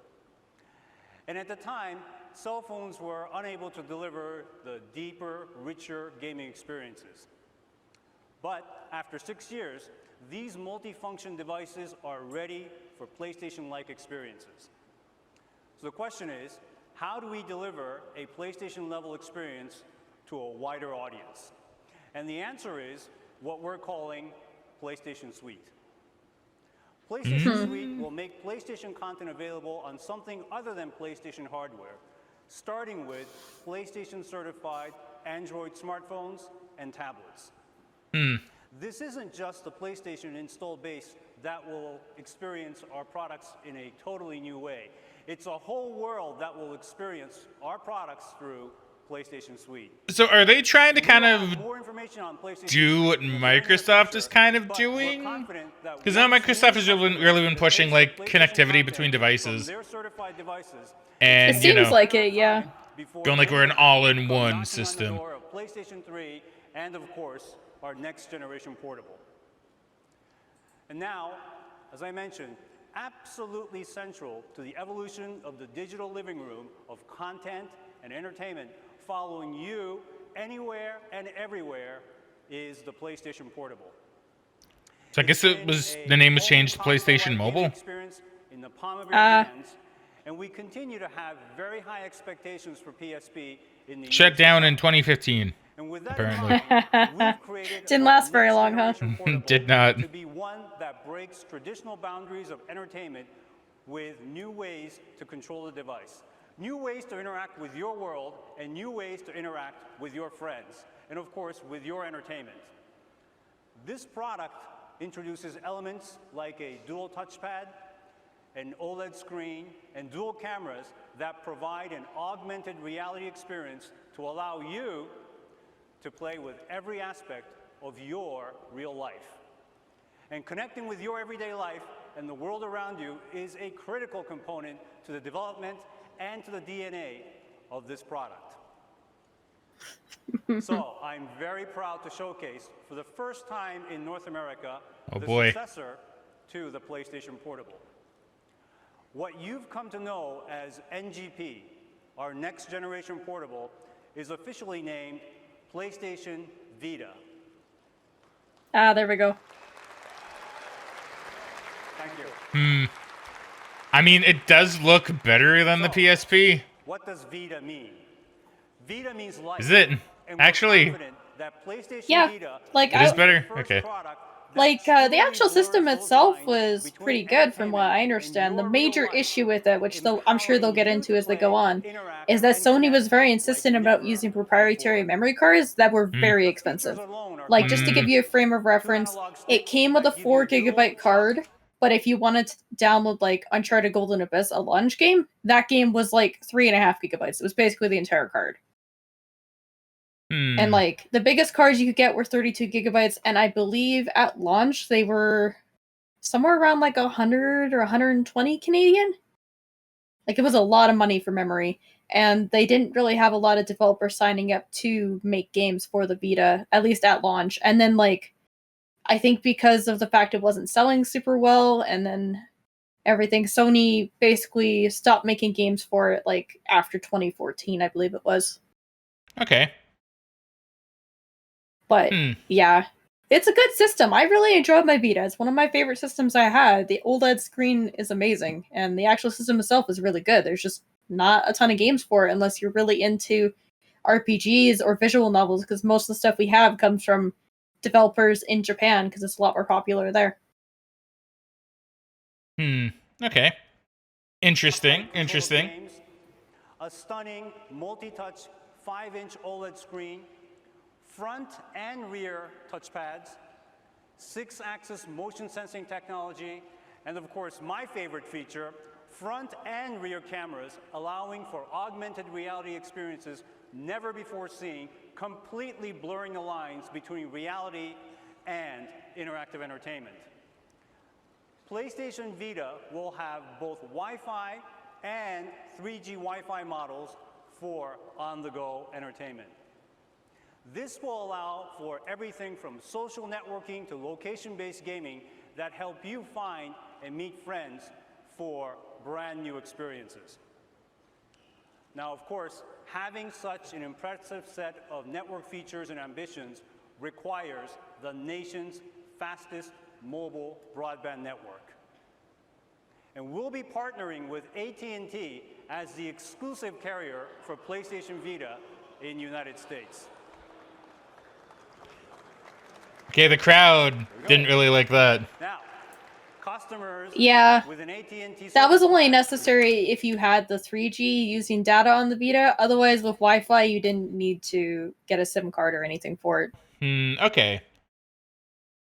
Like for real, like when the moment AT&T's mentioned, you can see Kaza kind of seize up, and everybody just starts like laughing at it, right? AT&T as the exclusive carrier for PlayStation Vita in the United States. So yeah, probably not what they wanted to hear. With an AT&T service plan, we'll also have free access at more than 24,000 AT&T Wi-Fi hotspots nationwide. And together, we'll deliver breakthrough entertainment experiences that bring you closer to your entertainment and, of course, closer to others. And more information, including pricing and the carriers for the other territories, will be announced soon. PlayStation Vita offers a truly unique social experience. And there are a few key reasons why we say that. With a feature we're calling Party, I like how they just have Uncharted on there. I guess it doesn't. Oh no, it does have the free text. Interesting. Uncharted Golden Abyss, Little Deviants, Modation Racers. Yeah, those are all launch games. Huh. Okay. And it's a perfect way to stay in touch with your friends. Daisy 100. Interesting. Gameplay from wherever. Yeah, somebody's a fan, I guess. Apparently. Another critical step forward is a social connection tool for PlayStation Vita that we're calling Near. Near was weird. Basically like Street Pass. Recommend content to them, compare trophies, and a variety of other social connection tools for the PlayStation Network. Both Party and Near will power the connected experience for PlayStation Vita, and we'll be unveiling more specifics on them in the very near future. Yeah, because I'll be honest, I tried using Near. I never found anyone on it. For PlayStation Vita. This is the best proof that with PlayStation Vita, our content experiences and network, the world is in play.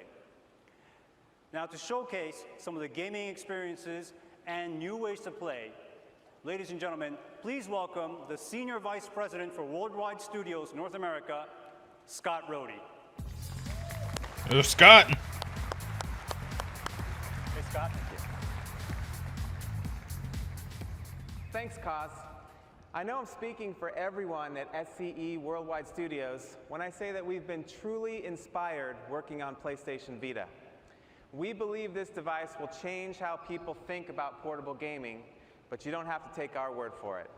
When you see these demos and play some of the content after the show, you will see firsthand that the advanced technology packed into the PlayStation Vita will deliver gameplay experiences never before seen on any handheld. Sony Bend is no stranger to creating great portable games. Their work on the Siphon Filter and Resistance Retribution franchises on PSP was highly regarded. Today, we're going to show you a brief demo of Uncharted Golden Abyss. So please welcome John Garvin and Chris Reese. Woo! Woo! When John and I first started working on PlayStation Vita over 2 years ago, and got our first glimpse. So is Golden Abyss like a canon thing? By the possibilities I think so. For creating an all-new Uncharted experience. So today we'd like to run through a short section of one level to show you why. Temple of Serpents.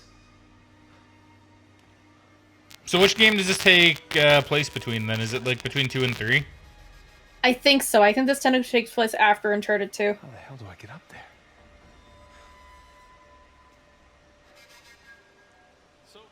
As you saw from the Uncharted 3 demo, the bar for production values in an Uncharted game is incredibly high. It does look pretty good, I'm not gonna lie.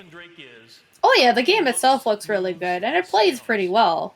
Like, mostly my qualms come down to the story, but that's just because I play Uncharted games for the story more than anything. But the environments as well. As you can see, PlayStation that and all the touch gimmicks, they're not fun. Yeah. Like water shaders and dynamic lighting for casting real-time shadows. But we also knew that gameplay was going to be just as important as the visuals.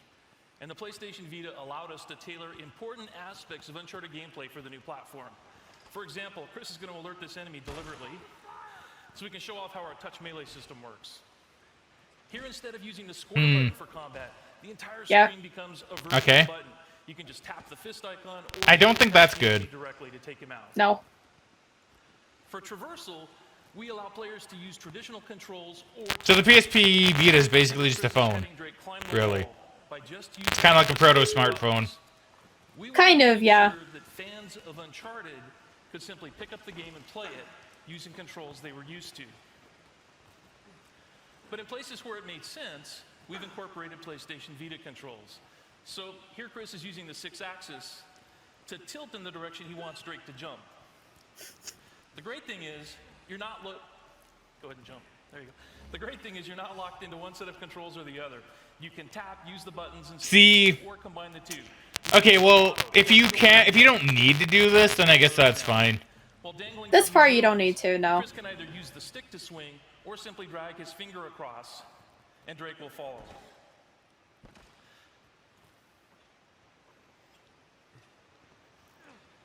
To get across this chasm, same idea. Chris can have Drake jump action style by running and pressing the X button, or he can tap on the ledge and Drake performs a cinematic leap. So while we definitely allow you to play the game the way you want, while developing the game, we began to discover that there were things you could do with the PlayStation Vita that you just couldn't do on a regular console. Along these walls, Chris is using a technique we call painting edges. You just draw your finger across a series of stones and ledges, highlighting the route you want Drake to climb. You're now guiding Drake in a unique and interesting way. I mean, it is unique. And I guess pretty interesting, like, for the time, yeah. It is, yeah. Self-takedown is more fun. Not very stealthy when he screams, like, going all the way down, though. Yeah. Starting with you know, it's fine. dual analog sticks. We've brought over all of Drake's combat controls, snapping and shooting from cover, over-the-shoulder aiming, blind fire, and so on. All right, let me shut up for a second and let Chris play through this. Man, that gun went flying. Yeah. They'll do that sometimes.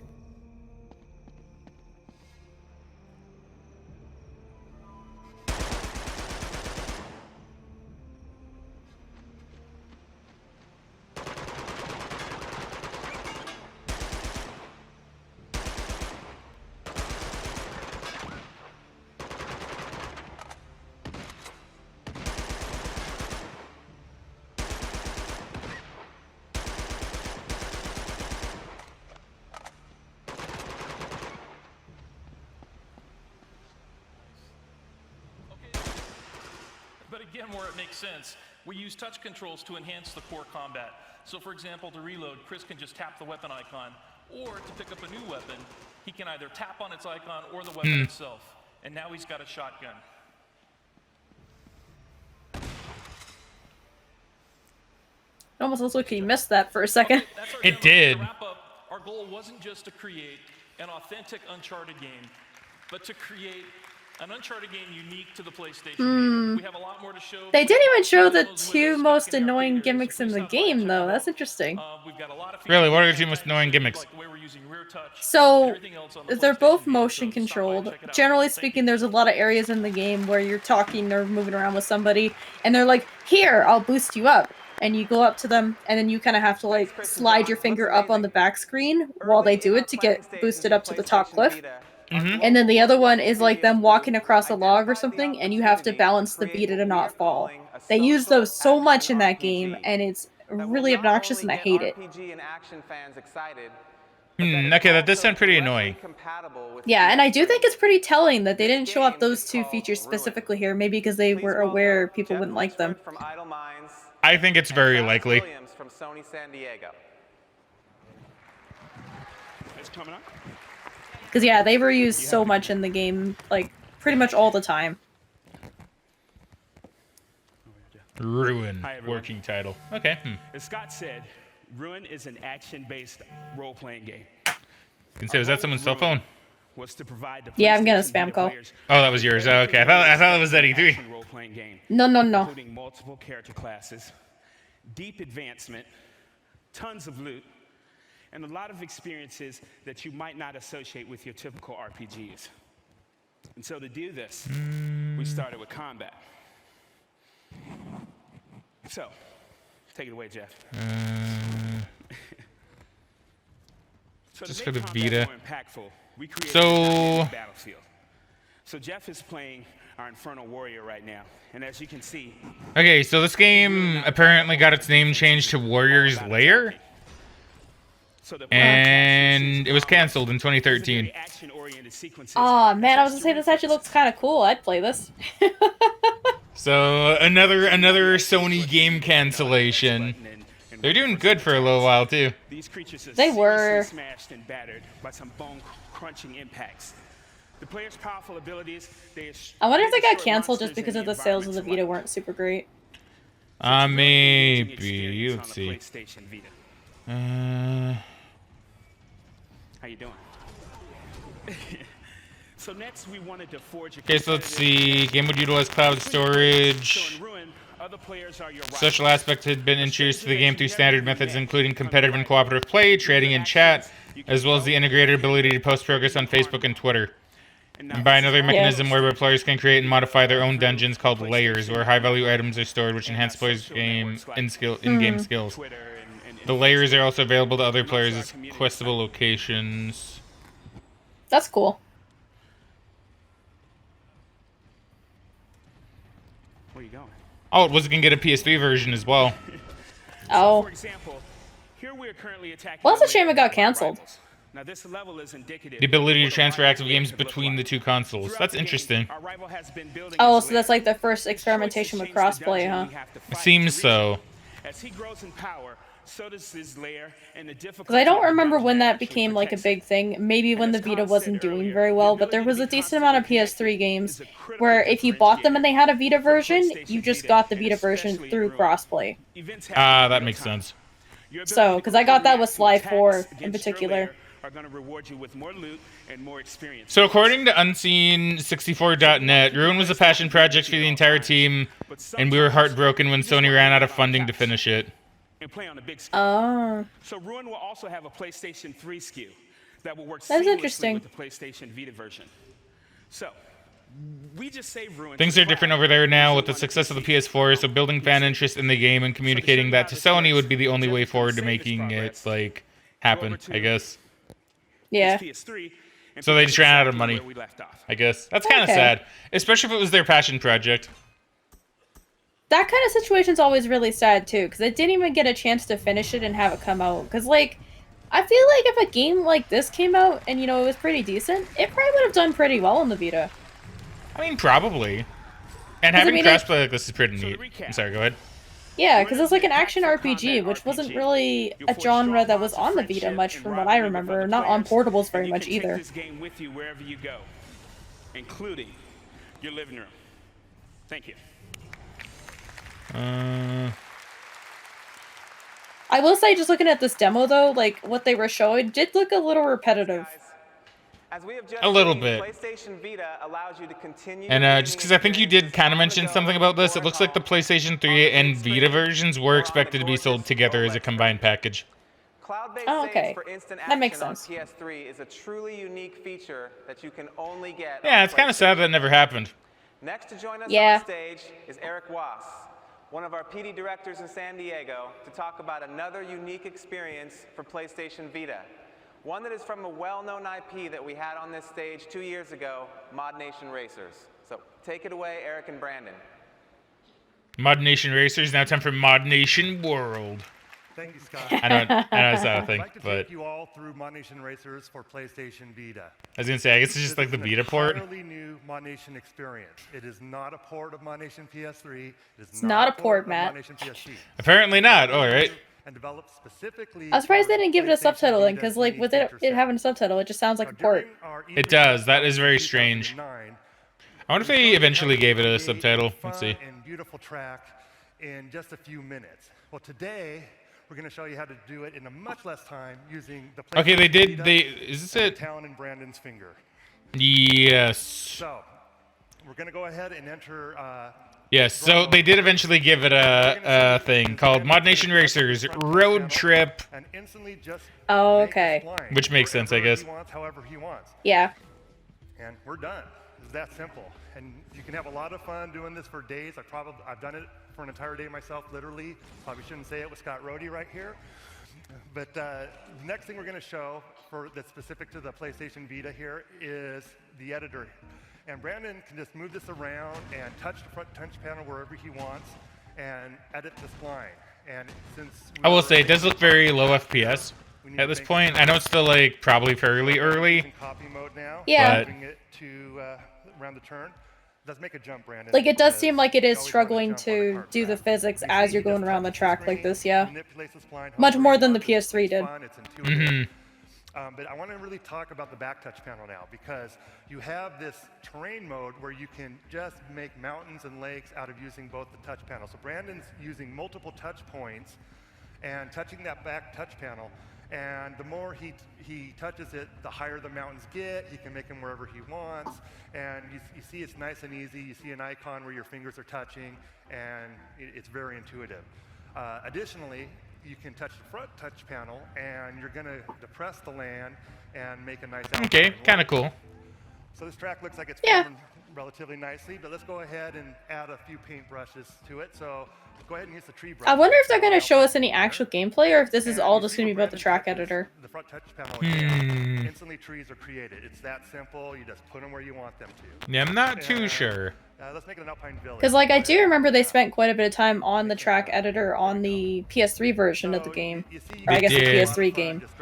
But, like, they did show us some gameplay and they did show us some customization, so I'm kind of curious. Playing this is the Sounds like they're going to play it. With the power of the PlayStation Yeah. Vita, it's easy to manipulate. Because it does seem like they're making a very similar track to last time, funny enough. Yeah. Any mood lighting setting he wants. So he's going to go ahead Coming and soon. start racing the track, and you're going to see as he races the track all the creations and edits that Brandon had made. So as he gets started here, and we're off. You're going to see the bank turn that Brandon had made early on. You're going to see the mountains he created off to the right. You'll see the lake to the left. And it's all just real time based on what he did. Now he's got to jump here, and using the right analog stick on the PlayStation Vita, Brandon's going to go ahead and do it. Yo. Nicely Sick. done there. It'd be funny if he could jump out of the track, though. That would have been. I thought he was going to be honest with you. Thanks, Brandon. I mean, he looked like he was. So we have a ton of great features that we're going to be showing. Thank you. Thank you. Yeah. Yeah. So we have a ton of great features that we're going to be sharing with you in the months to come. But before we go, I want to leave you with this. Owners of Mod Nation Racers on the PlayStation Vita will have access to the over 2 million creations of tracks, mods, and carts that have been created by our Mod Nation PS3 community, all available on PlayStation Vita day one. And to show an example of this, here at the arcade and at the E3 booth in the days to come, we have one of the currently top-rated tracks, not the top, but it's up there, rated tracks from our PlayStation 3 community, and you'll be able to enjoy it on PlayStation Vita. So I invite you to check it out. Thank you. Man, it'd be cool if you were the guy that made that track. It's like, yeah, my track was used at E3. That would be pretty cool. But yeah, they didn't really show us much gameplay or anything, or any customization on that version. Yeah, like I'm sure it's good. Hold on, let me see. I'm pretty sure it's good. I don't know, it just, I find it interesting. It's almost like they're showing it a bit too early because Sony's revealing the Vita now. Like, I don't know when the game actually came out, but... It came out in 2012. February. Okay, so it was a launch title. Yeah, I would expect them to show a little bit more, not gonna lie, because it's only like 8 months away, roughly, unless they show it again later. So it looks like it got mixed reviews overall. Distractoid criticizing its lack of content, writing, Mod Nation Racers Road Trip is about as shamelessly rushed and sloppily executed as any spin-off you can imagine. Yeah. Eurogamer and Games Radar Plus thought that the game lacked soul. Eurogamer liked the customization and controls, saying that it's surprisingly enjoyable. Game Informer did not recommend the game due to its lack of online multiplayer. Oh, you can't even play online? Apparently not. Oh. Yeah, that's not good. Because, like, they say it's a different game, but, like, from what we saw and what I'm hearing there, it kind of just sounds like they made it a port and then made new tracks. Yeah, it does kind of seem like that. It's kind of like a pseudo-sequel in that sense. Yeah.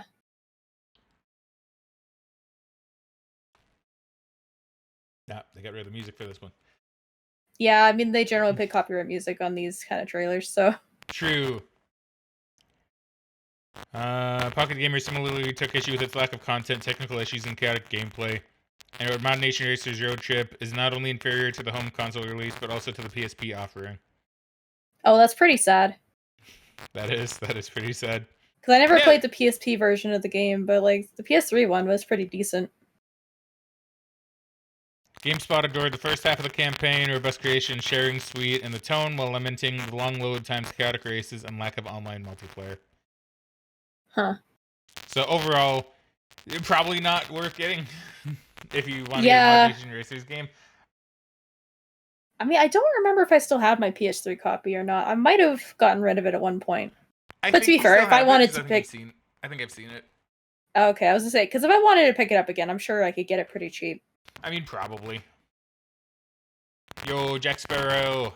Oh. His Pirates of the Caribbean was pretty big at this time, I'm pretty sure. It was. I don't remember how far they would have been at the movies. Or was it actually? Hold on. Because, yeah, when did the movies happen? Was that like... Because the first 3 happened in 2003, 2005, and 2008. I assume the 4th one might have come out 2011.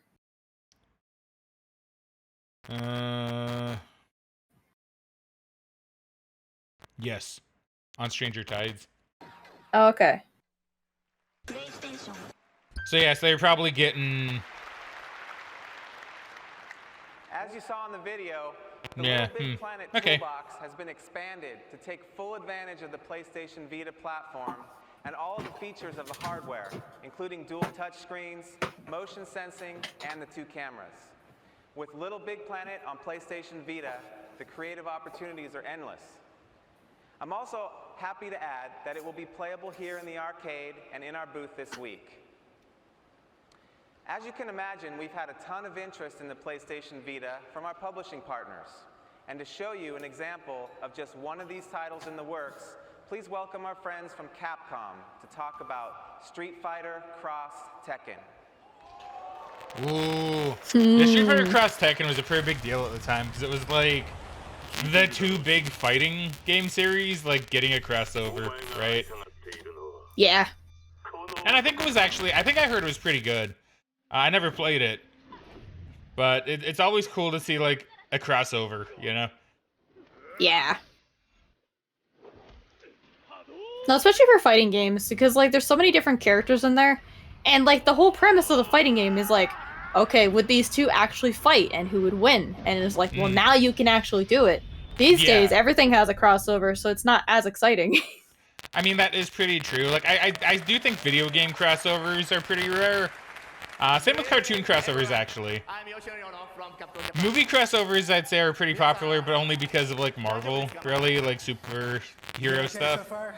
Yeah. But, like, personally, I guess video game crossovers are also somewhat prominent, depending on the video game series, but... I'm sure most of you are aware of the Street Fighter Yeah. Cross Tekken project, which we announced for development. But I would like more. I actually really do like crossovers for stuff.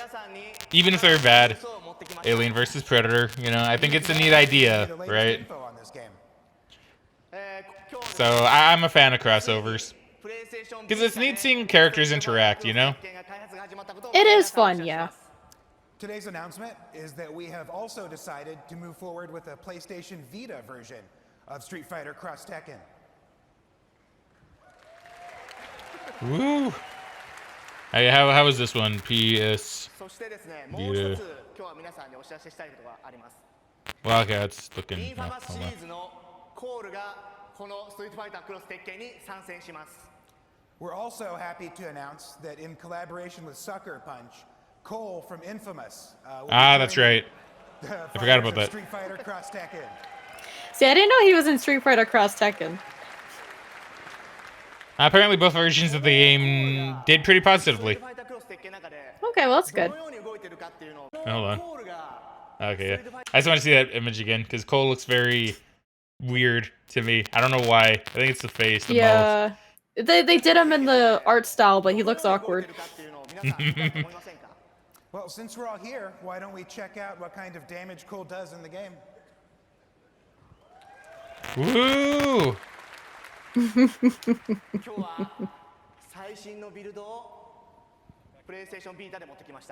Here's the latest version. I still love how even after all these years, they're always pulling the portable consoles like out of pockets, you know? Yeah. I do find it funny how Nintendo kind of started that trend. Yeah. Yo, it's cool. And that guy, whatever his name is, I don't remember. I don't remember either. I don't know my Tekken as well. I know it's I know it's a name that if I were to like see or hear, I'd be like, oh yeah, that's right. It's like I know it, but it's not coming to me. I like how they gave him the big twister as one of his moves. That is interesting. Can be carried out by using the touch panel feature of the PlayStation Vita, which enables a wider audience to experience Street But yeah, the only Tekken character I really know is Kazuma, and that's mostly because of the Smash Bros. Amiibo.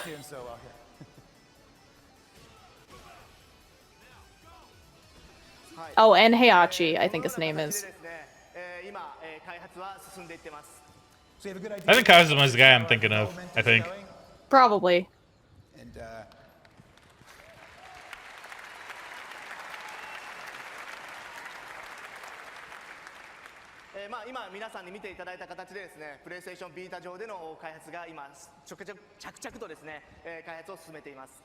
So as you can see, we already have the game up and running on the PlayStation Vita.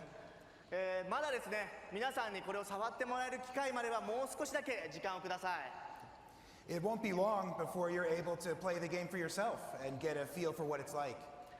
ただ、プレイステーション3版、こちらの方は E3 の会場でですね、ソニーさんのブース、そしてカプコンのブースでですね、展示してあります。ぜひ皆さん手に取って触って感じてみてください。 And of course, the PS3 version is here at E3 for you to enjoy at both the Sony booth and at Capcom's booth. Please check it out when you have a chance. Thank you very much for coming today. Thank you. Yeah, that's cool. Thank you very much to all of our developers and partners on stage today, showing off some amazing content for PlayStation. Okay, so this wasn't just about showing off the move. This is also about showing off the Vita. Of what's coming for PlayStation Yeah. Vita. In all, Which I think is good. Them not focusing so much on the move does make the conference more interesting. including EA. Yeah, but it's still like pretty long because of I mean, this, it is right? long, yeah. Before Kaz comes back on stage, I want to leave you with this brief video to show you some incredible upcoming content on PlayStation Vita. Thanks. Although I just noticed, actually, they had the Ratchet and Clank All for One game like in that initial trailer, but they didn't talk about it here. They did not. You're right.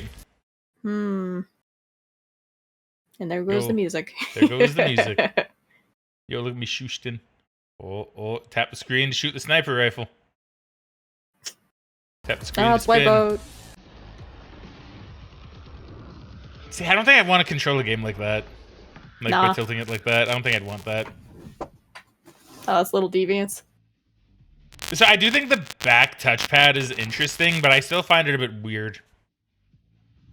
It's an interesting idea, but I never really ran into a game that, like, felt really good to use it. I think the closest would have been something like Tearaway, but, like, even the use of the touchpad was very basic. It's like, oh, you have this platform ahead of you that you can press the touchpad, and, like, where you press, it moves up on the platform. Gravity Rush is a really cool game, though. Alright. Can't say I've heard of it. Most of these I probably never would have really heard of, to be honest, though. Yeah, Gravity Rush was a launch title for the Vita, but it was kind of a unique IP to the point where they actually made a remaster on PS4 and a sequel on PS4 eventually.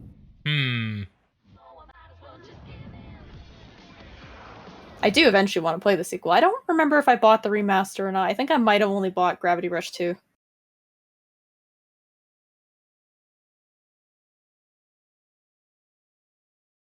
Now, see, that definitely looked like Geometry Wars, like a Geometry Wars clone. Yeah, kind of. Unless it was just Geometry Wars. I don't think it was, but it looked very similar. I mean, I don't think it was either, but yeah. This is an Oh interesting my fighting god, game. they're fighting in real life! Whoa. So they're using the camera to make you fight in AR. Okay, that's kind of funny. Apparently, like, that's neat. Oh. That's All so right. mean! But let her down! Like, what does that accomplish in your golf game? I don't understand. I mean, yeah, that did seem very unnecessary.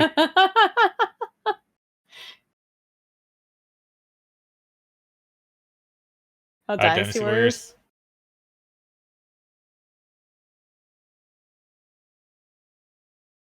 Oh, this is Dragon's Crown. Ah, okay. Dragon's Crown is a pretty interesting game. It's like a side-scrolling action RPG, but it's got like a very interesting art style. It did look really neat. It looked like very old school, actually. Like, Yeah, like Super Nintendo, but like more like better looking, right? yeah. That is some truly amazing content. Yeah, I would like to play through it, because I think I did buy it on Vita years ago. I don't remember if it was digital or physical, though, but it is on PS3 as well. And I'm pleased to announce that this entire package of all these incredible features will be available starting from the holiday season this year. And, as I mentioned, there will be 2 models available at launch, a Wi-Fi only model and a 3G Wi-Fi model. And I'm happy to announce that the Wi-Fi only model will retail for $249. Yeah. People seem to like that. Now, I can't really say much for like portable prices at this point. 249. I mean, 250 USD for a portable, like, I don't think that's a terrible price, because I want to say the 3DS was somewhere around there too when it came out. Really? Okay. But that ended up being too expensive for, like, so they brought it down later. So, like, I don't know if it's considered to be, like, really high priced, but it is, like, a better piece of technology than something like the 3DS, I think. I mean, probably. Man, I'm curious about how much more the 3G is going to be. $299. Okay, that's actually less of a difference than I thought. I thought it was going to be like 350. Yeah, I thought it was going to be a little bit more too. €299 and 29,000. It's so funny that back then the US dollar and the euro were like on par with each other. Yeah.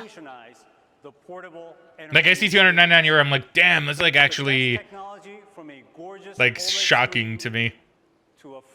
Yeah. So what? Because actually, you know, I'm gonna pause it here. Well, we're basically at the end, so I guess not. I'm just gonna see like what the currency conversion is to that now. Yeah, I'm not sure off the top of my head. I know £1 is roughly like 1.5 Canadian dollars, so it's probably like $1.20 or so USD, somewhere around there. Okay, so it's actually not that much of a difference as I thought it was. I guess maybe it's stabilized a bit. Because the 1 US dollar is 93 euros. Oh. No, okay. not yeah, the 0.93 euros. Yeah. Like 93 cents. I don't know what they call that in euros. Ladies and gentlemen, thank you very much. I don't know if they use cents. I don't think they use cents, but yeah, I'm not sure what they call it either. So it's essentially 93 cents though. Okay. Great news on Vita, but I can't believe Kaz made fun of my tie. I was tempted to bust out that Ridge Racer line, but I like my job too much. So. Ridge Racer! I do like how he's keeping that going. Yeah, good job. Good job keeping the memes alive, guys. Content coming to PlayStation is stronger than it's ever been. And for all our grand history, we're on the I don't know. Would Cause really be mad if he said Ridge Racer? By adding experiences like 3D, PlayStation Move, the Sharpshooter, and the exclusive content from the industry's best developers and bundling them with the additional services of the PlayStation Network, we offer the best entertainment solution available. In addition, with PlayStation Vita around the corner and the amazing titles and services we're lining up for its launch, consumers will get an unparalleled experience from every PlayStation product. We hope you're as excited as we are about the amazing content coming this year to PlayStation. Thank you for your time and attention this evening, but the best is yet to come. We have several special performances for you tonight and a great gaming lineup for you to check out on the floor, and we look forward to celebrating the great year to come on PlayStation. Thank you. All right. Okay, Africa. Okay, Megan, so what are your thoughts on that? I thought that was a better conference than last year. Kind of, like, it's still a little bit too long for my liking. And they did show quite a few games like Battlefield where they didn't really show any gameplay. They're just like, hey, this is in production. But, which I don't really feel like was necessary. They could have just left that kind of stuff on the show floor. Or even just waited. I mean, probably. And, like, they didn't go as hard with the move games, which is kind of nice. Plus, I feel like they did a good job of presenting the Vita itself, even if they ignored those 2 mechanics in Uncharted, which were really annoying. So it makes me feel like they might be picking and choosing a little bit to try and hide that. I'm not sure. Maybe it got forced later, because I know Sony was very adamant about adding the touch controls in the Vita launch games. Mm-hmm. So, but yeah, I think it's, like, better than Xbox's conference. I assume Nintendo's might be better, but I guess we'll have to see. Okay, so I'm not exactly sure what happened, but I noticed when I was giving this one the old edity-do, that my mic got staticky, especially near the end. I don't know why. I was really confused. Yeah, it's really weird. Yeah, really weird. It happens in some part of the video, but it's not as bad until like right near the end, which I'm gonna cut out, by the way, because it literally makes me unintelligible. So I don't know why it's very hard on the ears. I'm not gonna lie. So, you know, I don't know why. Hopefully it doesn't happen again. But now I'm gonna be paranoid because audio sucks. Anyway, the only thing I would have cut out was, but hopefully I made the rest of the video more tolerable at least by lowering the volume on this stuff. Anyway, the only thing I would have cut out would have just been Megan and I like debating, if Sony or Microsoft won, with Megan saying that she feels like Sony won between the two so far, that Sony's is a bit better, right? Yeah. And I was very hum and haw. I'm like, I don't know. I came to the conclusion that Sony's is like a little bit better just because they're not showing off baby games, right? Yeah. Like what Microsoft did. That's literally like spent like a couple minutes doing that. So now you don't got to suffer through like a couple minutes of me deciding, because I was like, I don't know. So, yeah. A little bit, yeah. Yeah, so that's basically all it was. So there was nothing special. You didn't miss anything. Sony is currently ahead by a little bit, in my opinion. Probably a bit more in Megan's opinion. Yeah, possibly. So yeah, hopefully we don't got to deal with static anymore. I still don't know what was causing that. Probably gonna be paranoid. Hopefully it doesn't happen when we do Nintendo's. All right. Hopefully not, yeah. All right. So once again, because this part is also cut out, thank you very much everybody for watching. We hope you all enjoyed. But for now, it's time we cue the outro. So Frag out, and we shall catch you guys later. Bye.